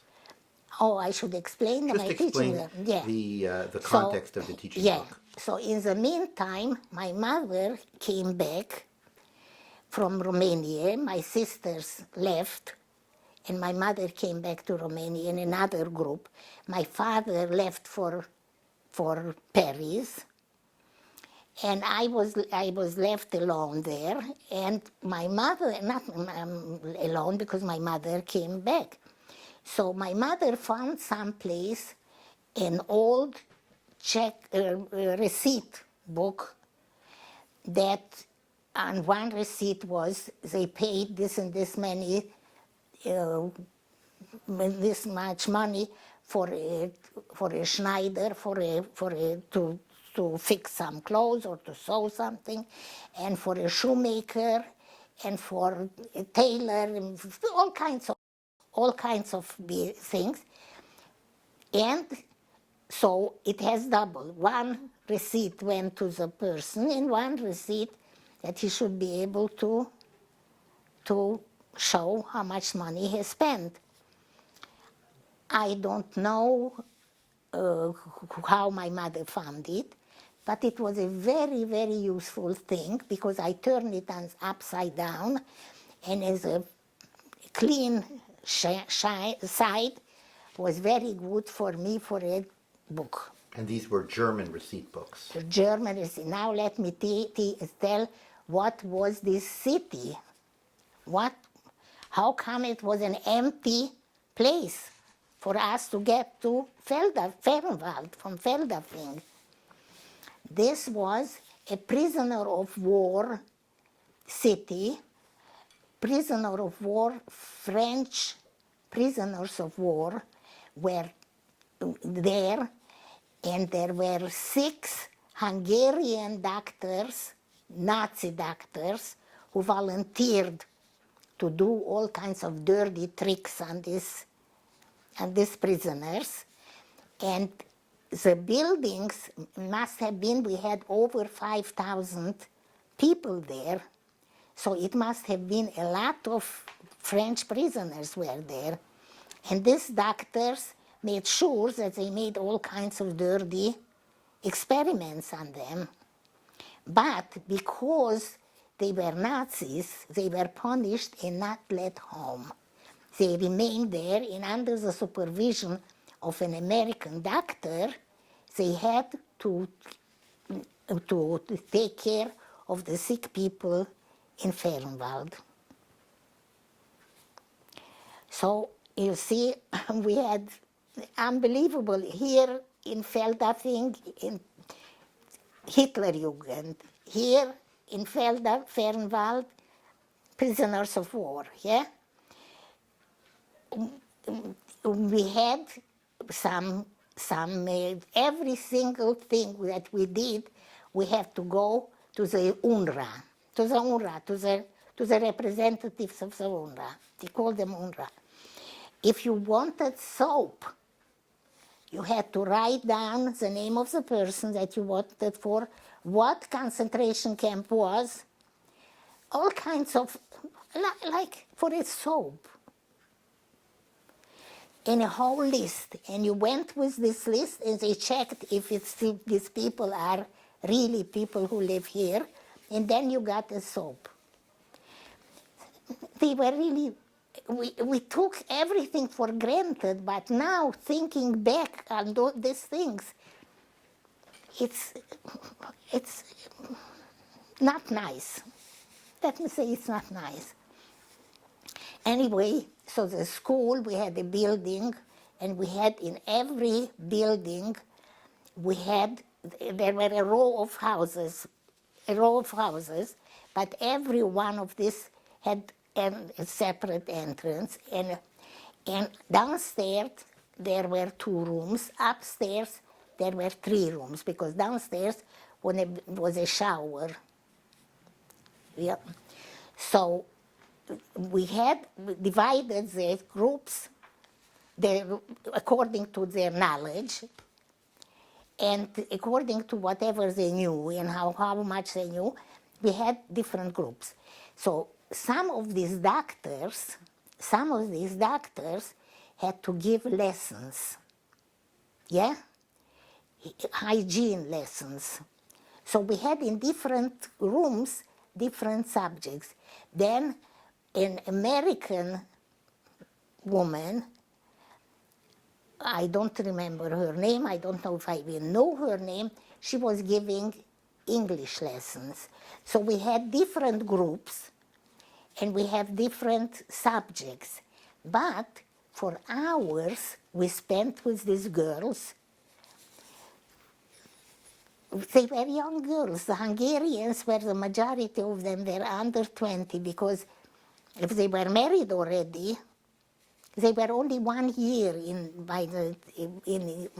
by Hitler, yeah? If they were married and had children, they didn't come back, yeah? And if the Polish were much older.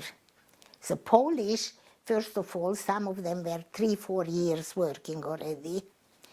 So anyway, I want to tell you that the girls were extremely happy to learn, very, very. But you cannot imagine what a big percentage of the people was sent to different hospitals. Different problems, yeah, different problems, and they just could not take them in, and there was a hospital in Föhrenwald too. When I had bronchitis, I was in that hospital. It was a room of about 20 people. I cannot tell you how I felt very bad there, but the majority of the women, and men too, who were diagnosed with sicknesses were sent into different hospitals and different villages and different cities. So who took care of the sick people? So my mother is with me, and you heard already of my mother. The payment for our job was in cigarettes. I got 10 packages of cigarettes, 10 like this, yeah? And I don't know how many cans of tray for food.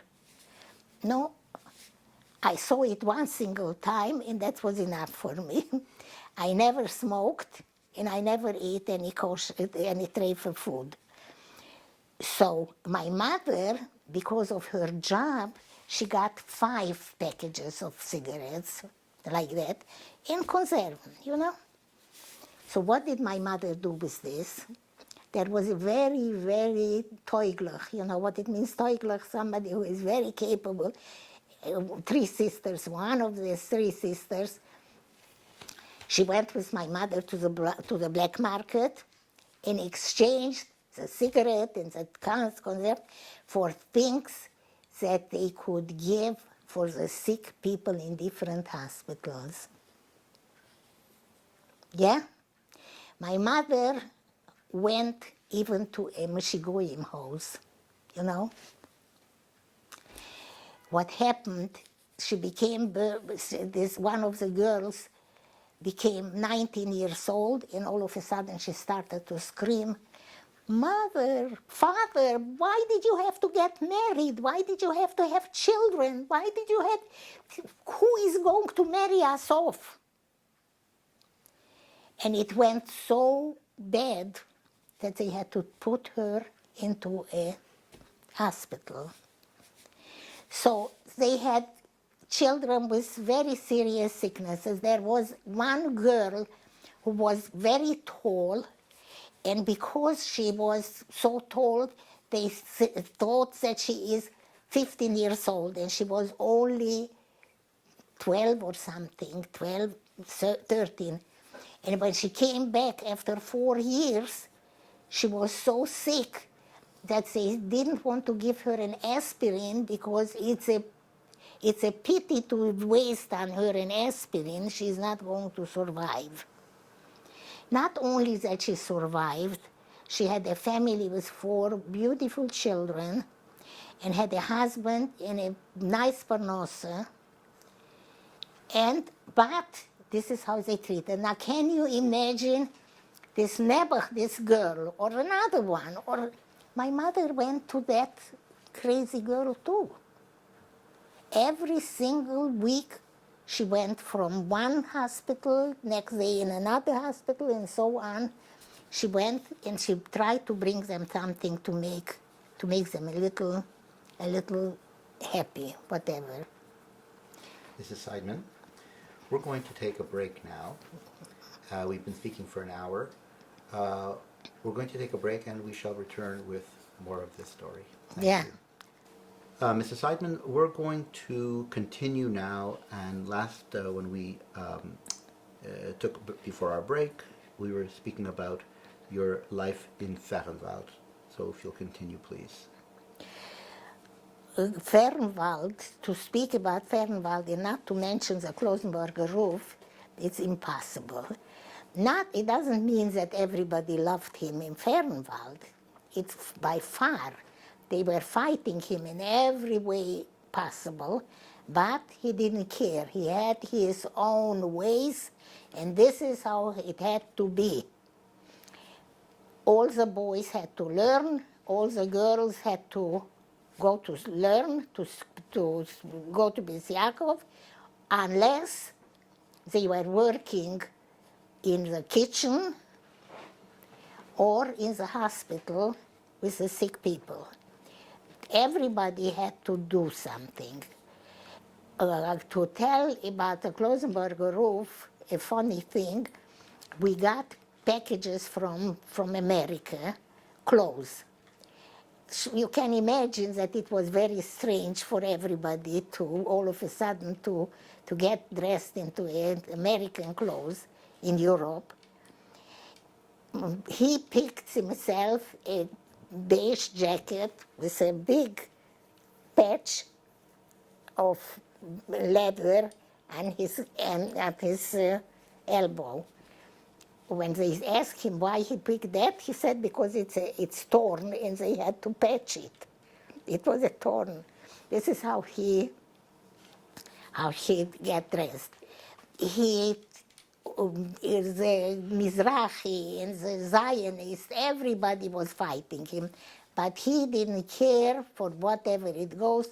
Every Thursday evening and every Shabbos in the morning, 7 o'clock, he gave a shiur in such a way that the girls should be able to participate in his speeches in the shul, and they should understand and should come to listen to him. When it came to the 2 teachers, yeah, to Rachel Halberstam and to me, we just went to sleep after a day, in the middle of the night. All of a sudden, the Gabber come to the Rebbe wants to talk to you. And the two of us, the two teachers, have to go and to report what we did and how we did and what we learned. So he was on top of all this very, very seriously.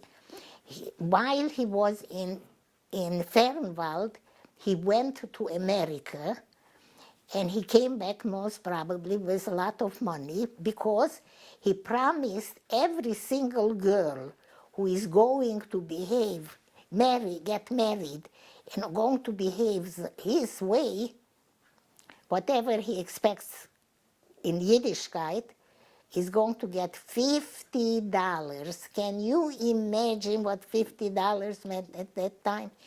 So you should know that these girls, a lot of them live in Williamsburg, have big families. They are the ones who started all the Chesed organizations, the kitchens that they sent food for the sick people in the hospital, the man who started the Hatzole and the Misaskim and all kinds of organizations, even if they were not the ones who came from Föhrenwald, but they all participated in working, in doing, in helping. I have an exceptional big respect of all these people.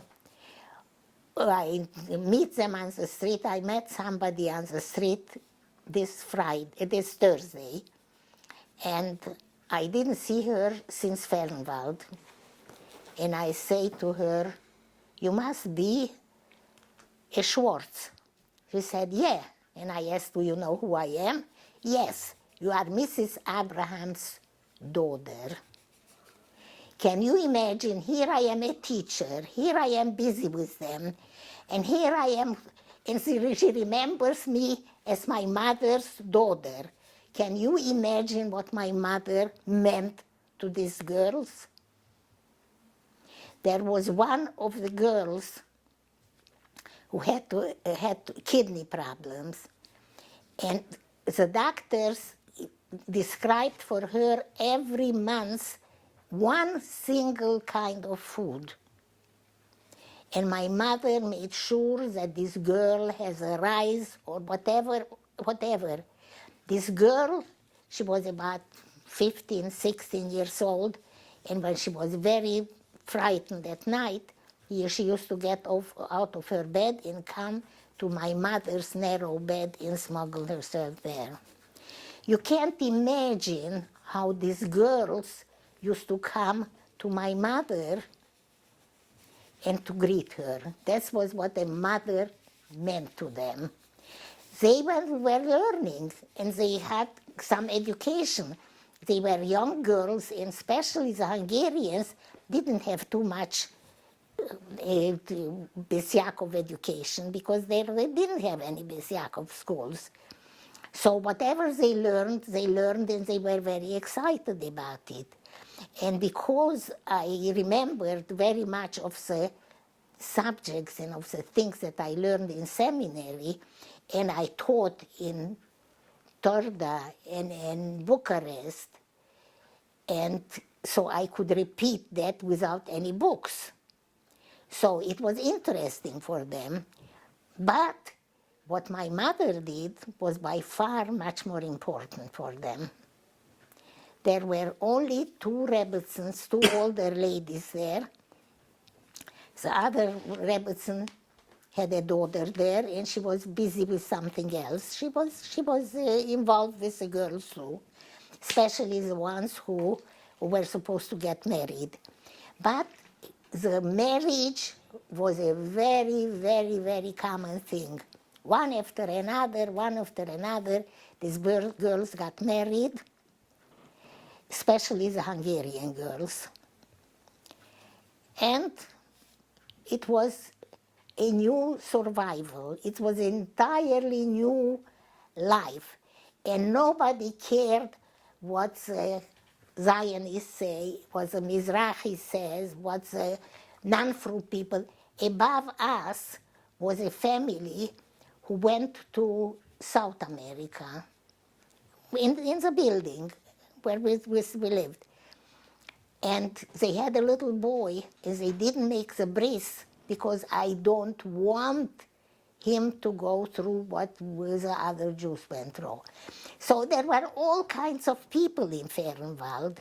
And here, on a part of the Föhrenwald that was completely from, he goes and he doesn't give a bris milah from his son. Föhrenwald was a very, very mixed place. It was not, Klosenberger Ruf didn't have haspoa on everybody. It is far. But the ones who were his group, he was extremely, extremely strict. Yeah? So, whatever, he was interested in everything that we did with the girls. Did you hear some of the issues around the agonas at this time related to the Klausenberger? I only remember one single agona, but who was participating in it or what, I cannot tell you because I don't know. I just remember that these people did get married, and later they lived in Far Rockaway. But I cannot tell you how it was. I will tell you, we were plenty busy with girls, with taking care to go to the office to get a soap, yeah, or whatever, you know, everything. We were very, very, very busy with the girls. Besides that, we were busy because they needed somebody, yeah, not only in school. If I didn't feel well once, about 8 girls came to me, yeah? You saw what I got from them when I left, yeah? So We're talking about the autograph book. Yeah, yeah. So all these girls needed somebody, In the beginning, they didn't accept me, yeah? But when they did accept me, and they saw that I have love for them, and I tried to give whatever I have, whatever I possess, I don't know. I didn't have money or something like this. By the way, my father, who was in America, sent 12 packages to a soldier who he stayed with the family, and they had a son, a soldier, and I went to the army where the soldier was supposed to be, and they said, no, he's not there. He's not there. But so coming home from there, I had a luggage, and I had to take a car service I should get from the train station to Föhrenwald. It was not, Föhrenwald was not very close. So the driver apologized that he had somebody in front, a man, he has problem with his feet. Is it all right that he should come? In the middle of the road, he tells me, I'm sorry, I have to get out because something is wrong, I cannot drive. And can you come? And while I was outside, he just ran away with the car and left me standing without my luggage. Yeah? So this is how the Germans handled us, yeah? So we were not very, you heard already that we, in Augsburg, what happened to us. And here, I pay a person to take me from one place to the other. He would find a way how to rob my luggage, my things.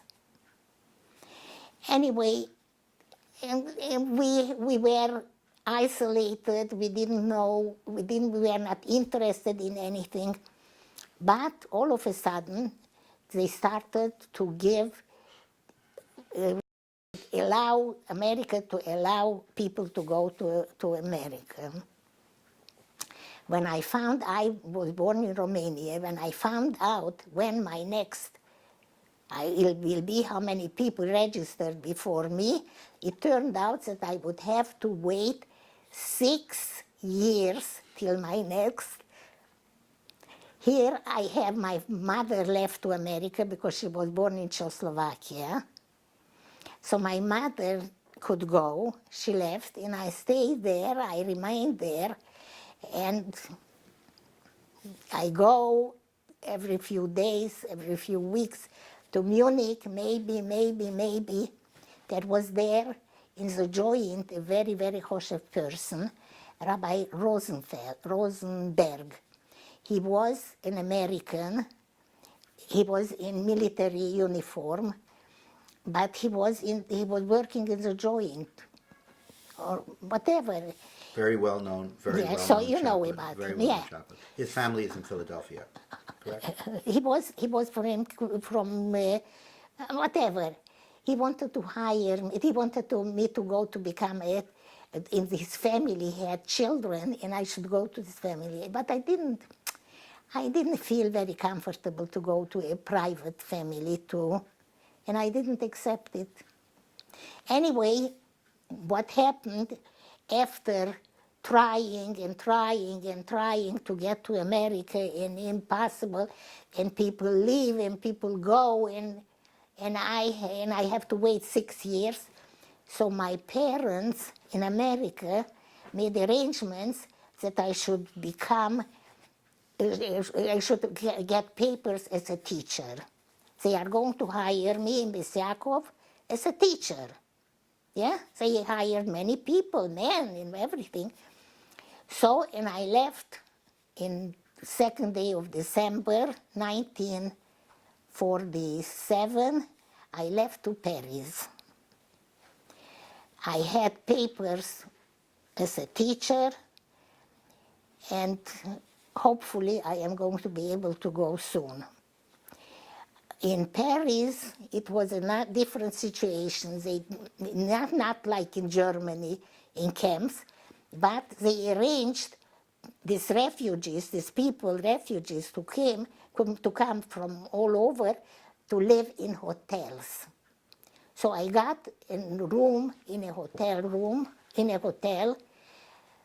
and on the 4th floor, and it was all right. It was a very primitive place. There was no bathroom at all. There was one toilet in the hall of I don't know how many, 10 or 15, I don't remember anymore how many rooms. So it was not a very fancy place. But so somebody who knew me from Antwerp, that I arrived to Paris, I don't know how she found out, she called up the Aguda, that you have there a Bais Yaakov teacher, hire her. And this is how I became a teacher in Paris. My school was in Rabbi Munk's shul. Rabbi Munk was not the chief rabbi of Paris, but he had a shul, Rue Cadet 10, and they had the children of their community who went to public school. They used to have 2 times a week. They used to have shiurim in the ladies section. It had some rooms, so they gave us. It's not right away. First, we went in a place where a very, very, very primitive place, very unpleasant. But from then on, we were working there, and we had not only me as a teacher, but they had somebody who was teaching English and somebody who was teaching math.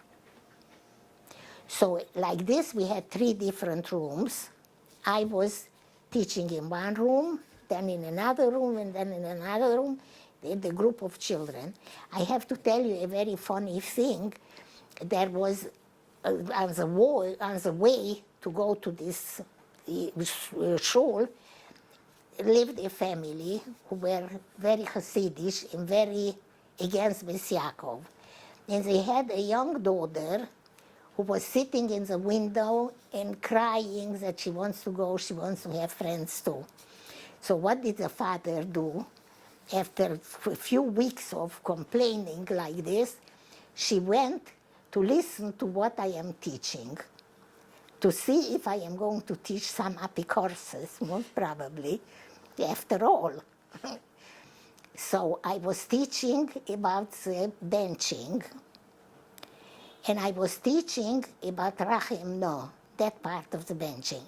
And I explained to the children how it was. The first part is the Bnei Israel when they got the mon. In the second, when they got to Eretz Israel, yeah?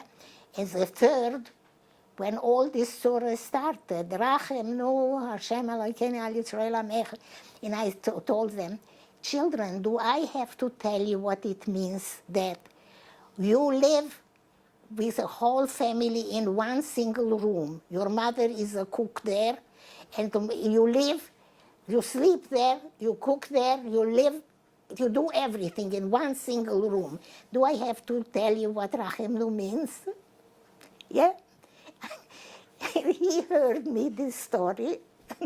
Next day, this girl is in my class, and she tells me the reason.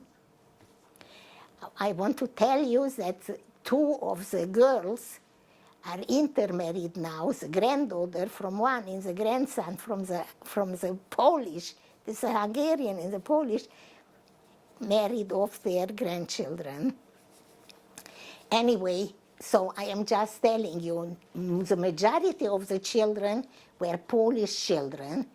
And what type of children were they? The majority of them came from Russia. Not Russian children, but from Poland, they came to Russia. You know, many people, I don't have to tell you, that many people were chased to Russia. Yeah? I remember a story about my father-in-law that the Shebina Roof was one of the families who was forced to go to Russia. He and his two married daughters, they were forced to go to Russia. And the people in Poland, in Galicia, were so sorry for these people who were sent to Russia that my father-in-law offered to the Shebina Roof that they are going to change documents. He should stay on his document, and he is going to go. Why do you have to go? Yeah? He had Rahmonas on the Shebina Roof.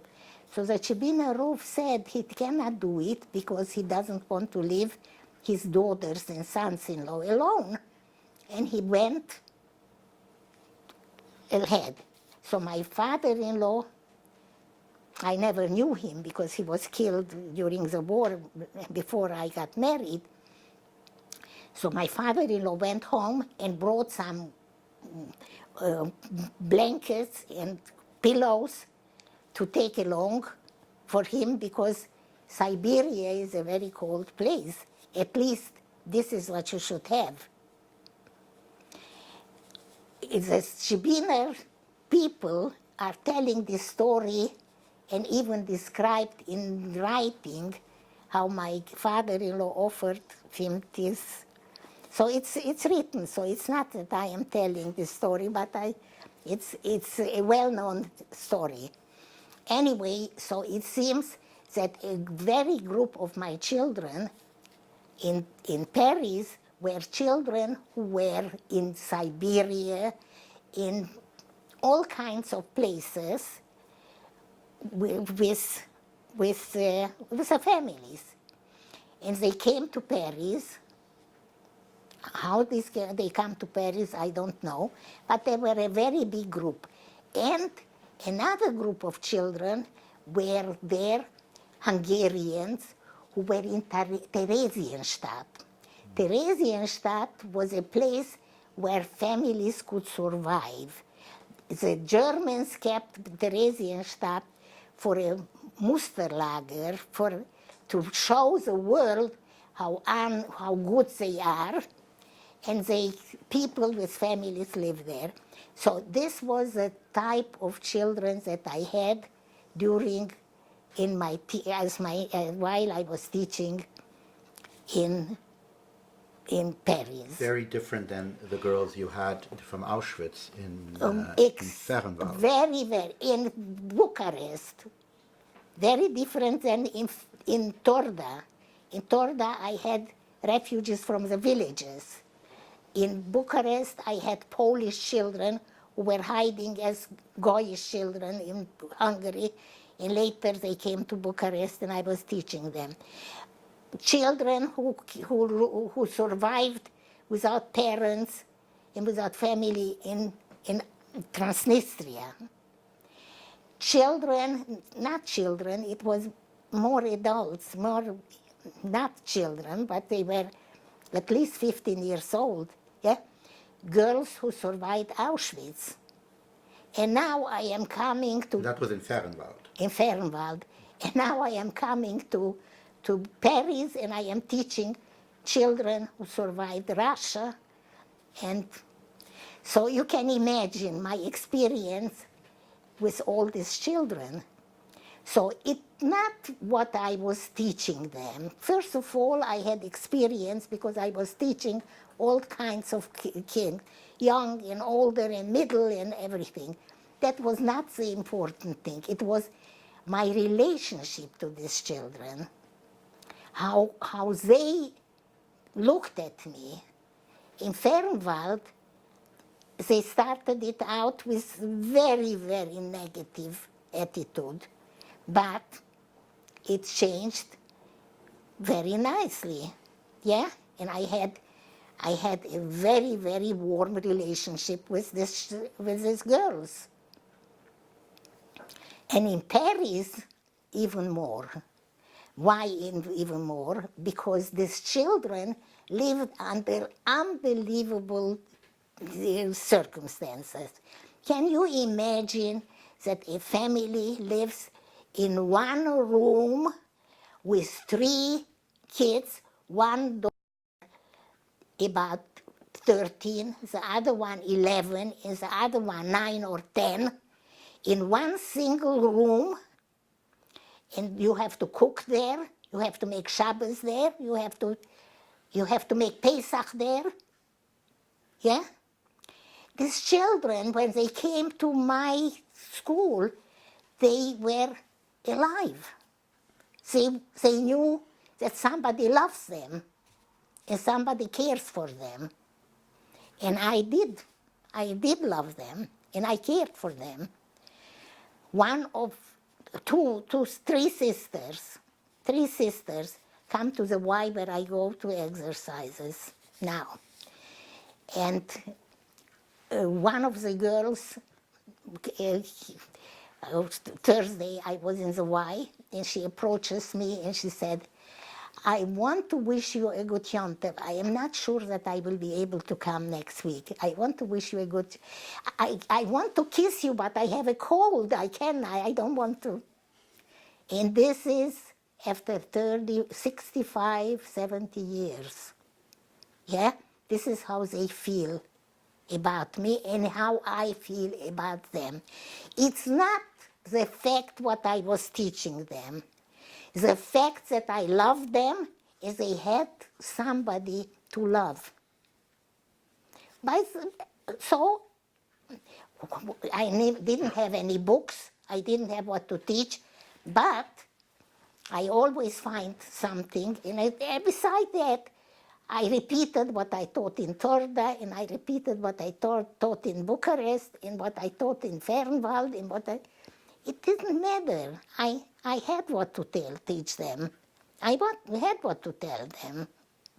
Yeah? The girls in Fublen, were these the same girls from Paris? No. That's a different group. No. Wait a minute. Mathieu Müller was the president of the Aguda in Paris. And this Mathieu Müller, by the way, he was my shadchan too. This Mathieu Müller comes to me once in 1948, before, around Schwarz time or something, and tells me like this, I got some money, what do you advise me I should do with this money? And I said, make a summer colony. Let these children breathe a little fresh air. And this is how Föhrenwald started. Yeah? And all of a sudden, I thought that it's only my girls are going to come, my school, but it turned out that they came other people to other girls too. They had a good time, but I had very little to deal with them. I was busy with my school, with my classes. So that was Föhrenwald. Yeah? Mm-hmm. So I was, in the meantime, here I am waiting to go to America. Yeah? And what do? I go to the consulate, and I go, and I go, and I go, and I go, and I still go, and it doesn't go. So I get a letter from my family.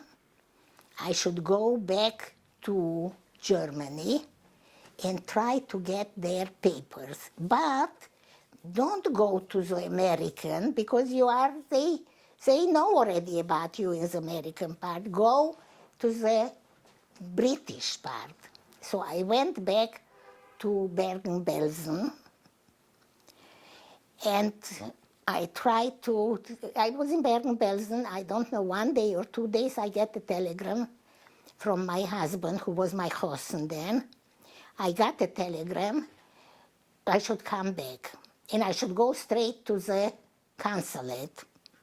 What happened, I have to tell you about my husband. He was a husband, yeah? My husband, but not, we were waiting to go to America to get married. What did he do? He went ahead, he went to the consulate, and he saw tens of people waiting there to find out why they don't get to America. It was beginning of September, it was after the vacation, yeah? And what's going to be? So he went ahead and asked an appointment by the council. He is representing the schools, the American Jewish newspapers, Morning Journal or whatever, and the schools are in a terrible, terrible shape. What happens? They sent papers for rabbis to come to be teachers, and they are not there. It's beginning of September. They don't know how many students are going to come. They don't know how to arrange the classes for the students. They don't know in the girls' school what to do. Yeah? So the council says, do you know any names? So he said, yes, I have here a whole list. And in between the list is Sara Abraham. So the council said, yeah, I know who she is.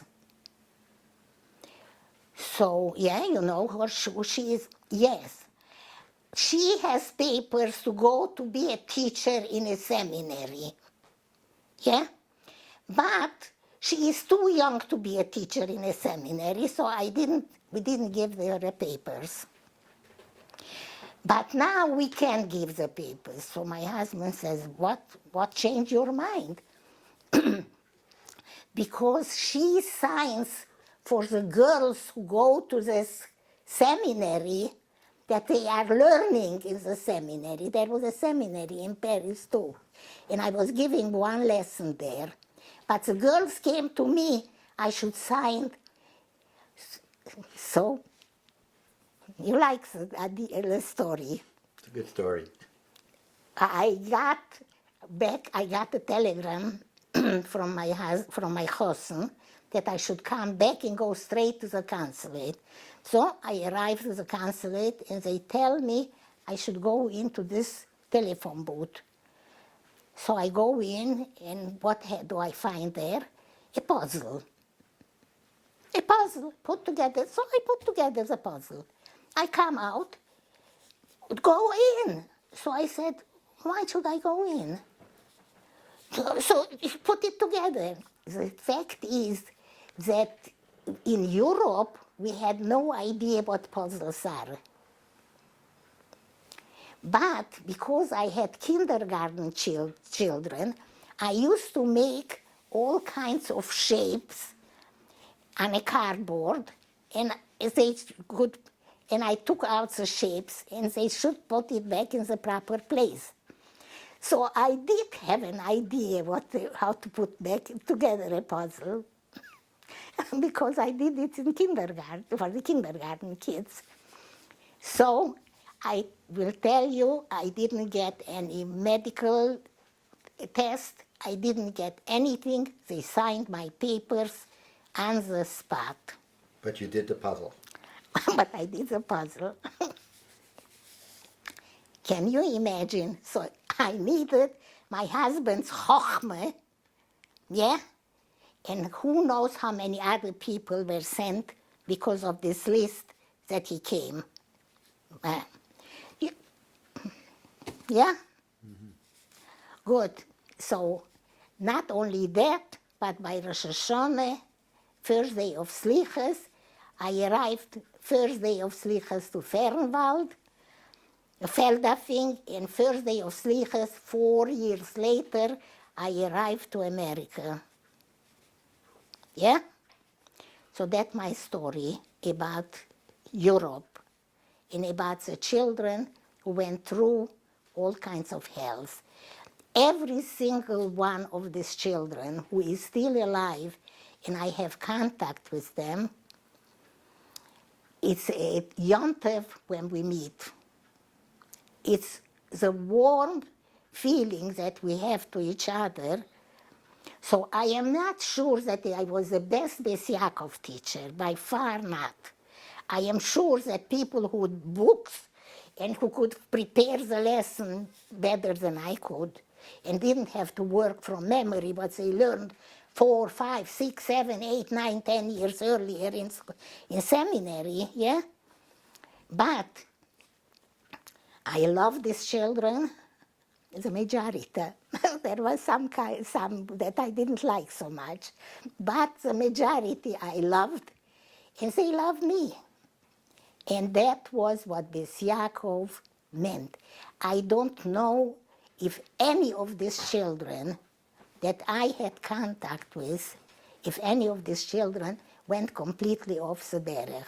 I don't know.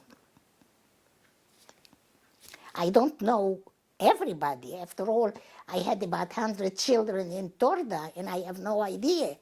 But the ones that I know, they are all, so they did learn something from me. Yeah? Thank you very much, Mrs. Seidman. Appreciate this very much. Okay, and we're back.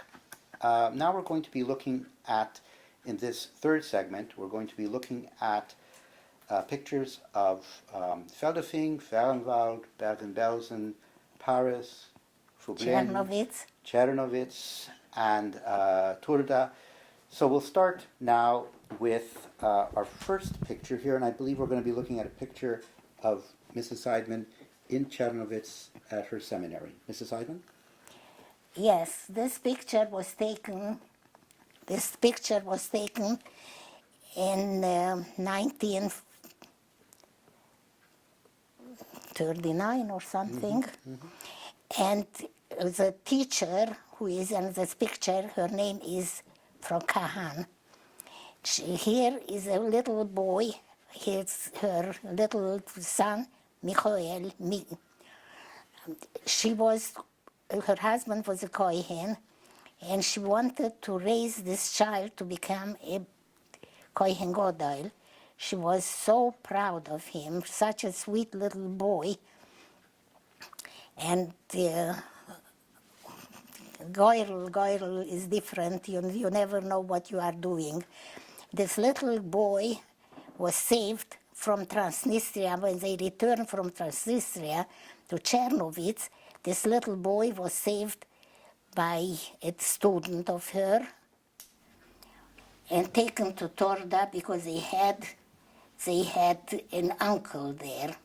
So her husband, Mrs. Khan's brother, was in Turda in the ghetto. And this little boy went with him to Eretz Israel and stayed in kibbutz, one kibbutz, noch a kibbutz, noch a kibbutz, noch a kibbutz. It took 20 years till Frau Kahan came to Eretz Israel. By that time, her son was over the army, was married and had 3 children. So, no Kohen Gadol. What happened? Her husband was caught at the border. He was smuggling needles. He was sent to Siberia for 10 years. She stayed in Chernovitz alone. After 10 years, he was sent in a special city, I don't know exactly. It took exactly 20 years from the time that she saw last that little mikro. This is one of my classes, and I don't know if anybody is alive of this. Here I am in the front, and next to me is another student, and she lives here in Brooklyn. The rest of them, I have no idea if they are survived or not. The one on the top is the one who became teacher in Bergen-Belsen, and who I have a picture with her, and who survived, but not now. She died many years ago. So we'll move now to the next photo. Yeah.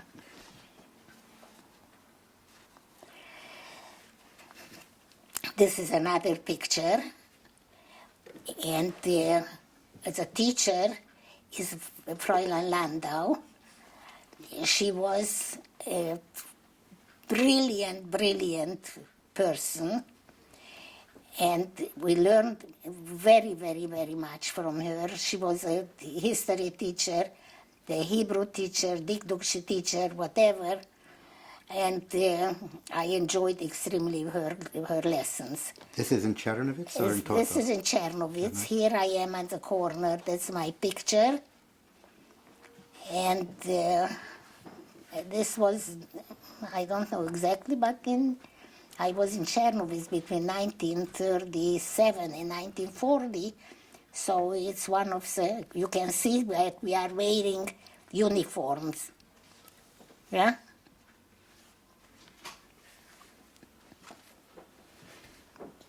This picture is from Turda.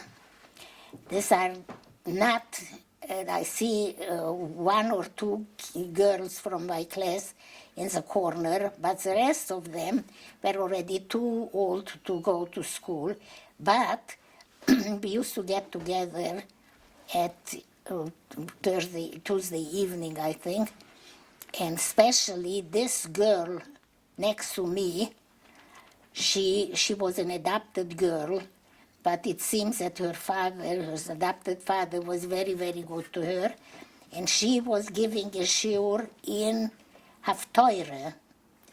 Every single one of the girls, if she read something interesting, we were discussing it together, and it was a very important occasion for us to see what's going on and to discuss.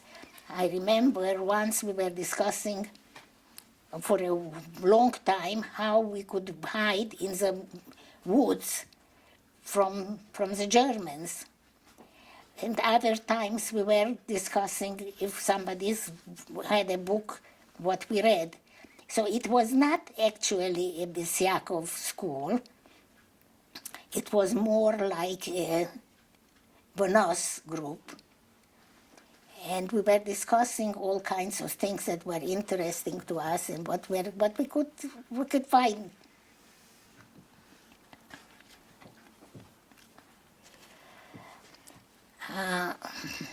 This is my school. This is in the middle, is the one who is a little taller. You can see that's me. The rest of them are students from kindergarten up till about 13, 14 years old. And it's interesting that I have this picture. That's a birthday present for me. I was born in whatever, every year for my birthday, I got a picture from my school. I don't know which year it was, but usually doesn't say the year. 1941, Oh, so 1941, yeah. August 29th, 1941. Yeah, this is from Turda. August, because I was born in August. This picture is from Föhrenwald. You can see it's a nice crowd. A majority of them are Hungarian girls who survived Auschwitz, and a third or even more are Polish who survived Auschwitz too and who joined us when they heard that we have a good Bais Yaakov school, and especially that the Klausenberger roof has such a big influence on the schools. So they came, a group of girls and women and a group of men. The men joined the yeshivas, learning, and the girls became our students in Bais Yaakov. In front is this lady, I don't remember her name. She was from the UNRWA, and she was giving the English lessons for the girls. Do you want to make some comment on the dresses or the... Yeah, you can see that they are almost the majority of them are dressed in the same jackets. These jackets are Hitler Jugend jackets that were found there after they escaped. So might be something not exactly Hitler Jugend, but the majority, you can see here some lighter colors, but you should know that all the dark colors jackets are Hitler Jugend jackets. Yeah?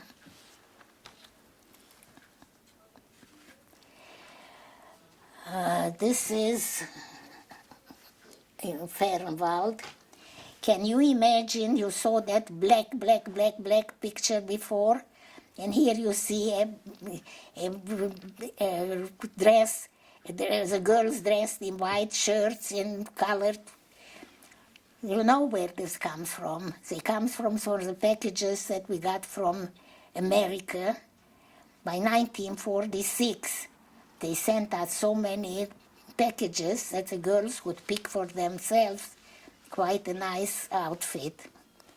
So the date is 1946, so this means it must have been in the summer because they are all dressed in dresses, not in jackets like in the previous picture. But isn't it a nice picture? Isn't it beautiful to see the girls alive after that sad previous picture? Yeah, the contrast is remarkable. The contrast is remarkable.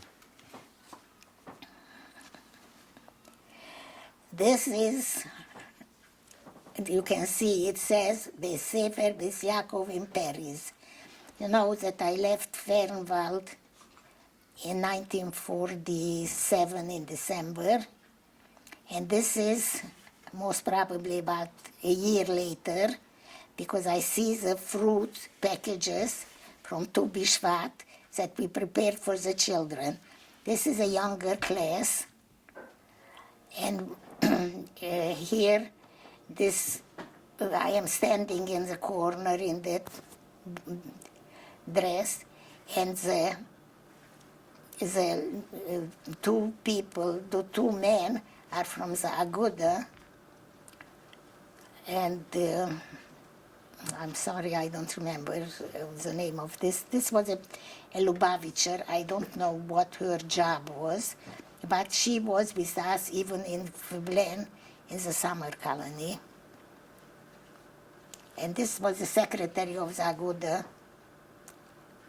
in Paris.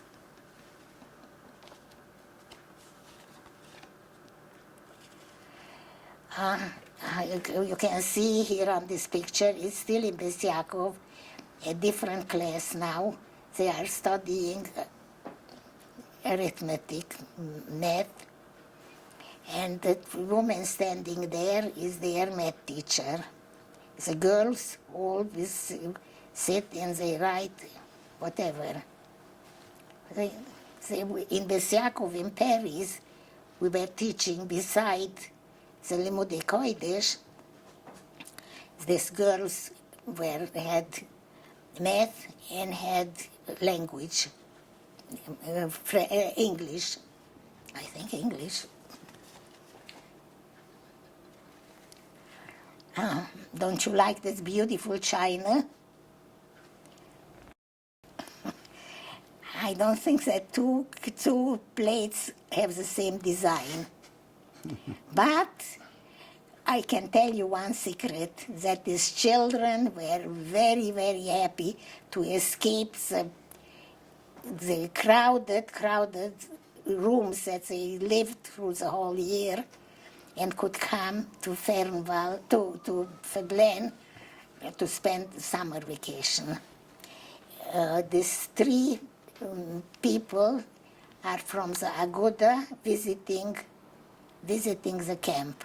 And there you are in the middle. And I am in the middle, yeah.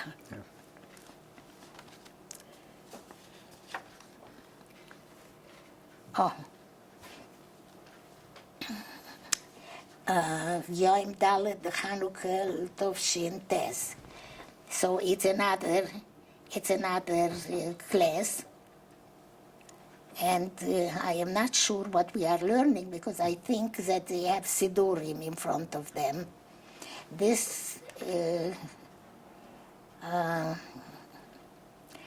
two girls that are facing these two girls. Yeah, they come to the Y, and I enjoy their company very much now too. And here you are. And I am there. I am standing here.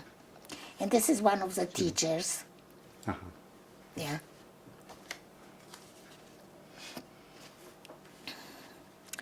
You can see this is Feblen. This is I told you what happened, how we got into Feblen. When Mathieu Miller, the president of the Aguda on Paris, came to tell me that they have some money, what should they spend that on? I told them that they should open up, they should make possible for the children to be a little on the fresh air and not tied to their room together with the whole family. So this is my students. This is a cleaning woman or that works in the kitchen or something. I am in the middle and beautiful picture. So, yeah. This is from Feblen too. Besides the group of children that were my children, there were a lot of girls who had some shayaches to the Aguda or seminary, they came too. So I did not know some of them before, but my responsibility was my class children. So here in the middle is Rav Munk, and all the men are representatives from the Aguda who came to visit the camp. I am in the corner between two little girls. This is a beautiful picture. You can imagine how many games we had there, how many entertainment, a swimming pool and all kinds of nothing, nothing, nothing. The only things that we had, each other's company, a ball, maybe a straw, a rope, to jump rope, and needles to do some kind of a, whatever they wanted to sew. Yeah? But believe me that they were extremely, extremely happy. So if you want to see that we cared for their health, you can see here two little girls getting shots from a nurse. Yeah, these are two Talmides from the Bais Yaakov of Paris too.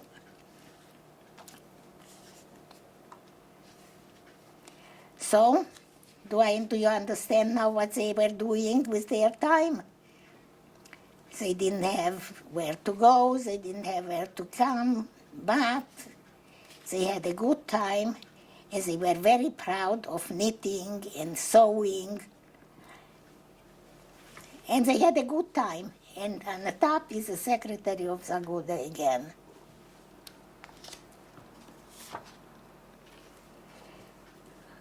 Don't I have this picture? This picture was done in front, next to the Bais Yaakov in Paris. There you are. There I am in the black dress.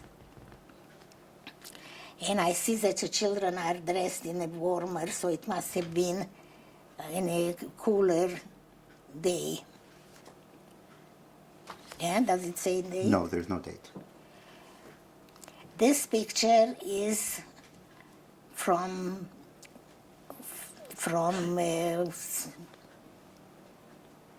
Your trip to Bergen-Belsen, I believe. Bergen-Belsen, yeah. This picture was from Bergen-Belsen. As I told you, I went back to Bergen-Belsen.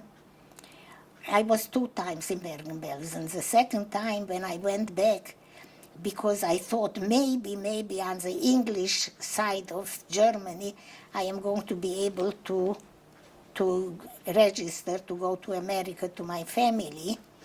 In the meantime, my husband in Paris made arrangements for me to get my papers, but in the meantime, I made a picture with the girls. I am at the middle here. And these are the girls from the Bergen-Belsen Bais Yaakov. Yeah, and these are the girls of the Bergen-Belsen Bais Yaakov. And my classmate, one of the girls who was my classmate, she started the Hungarian Bais Yaakov in Bergen-Belsen. And the last picture here. In 1949, yeah, in 1949, there was a convention of Agudas Israel in a Novi, Neshe Bais Yaakov, Neshe Novi. And I have on the back of this list every single person who participated.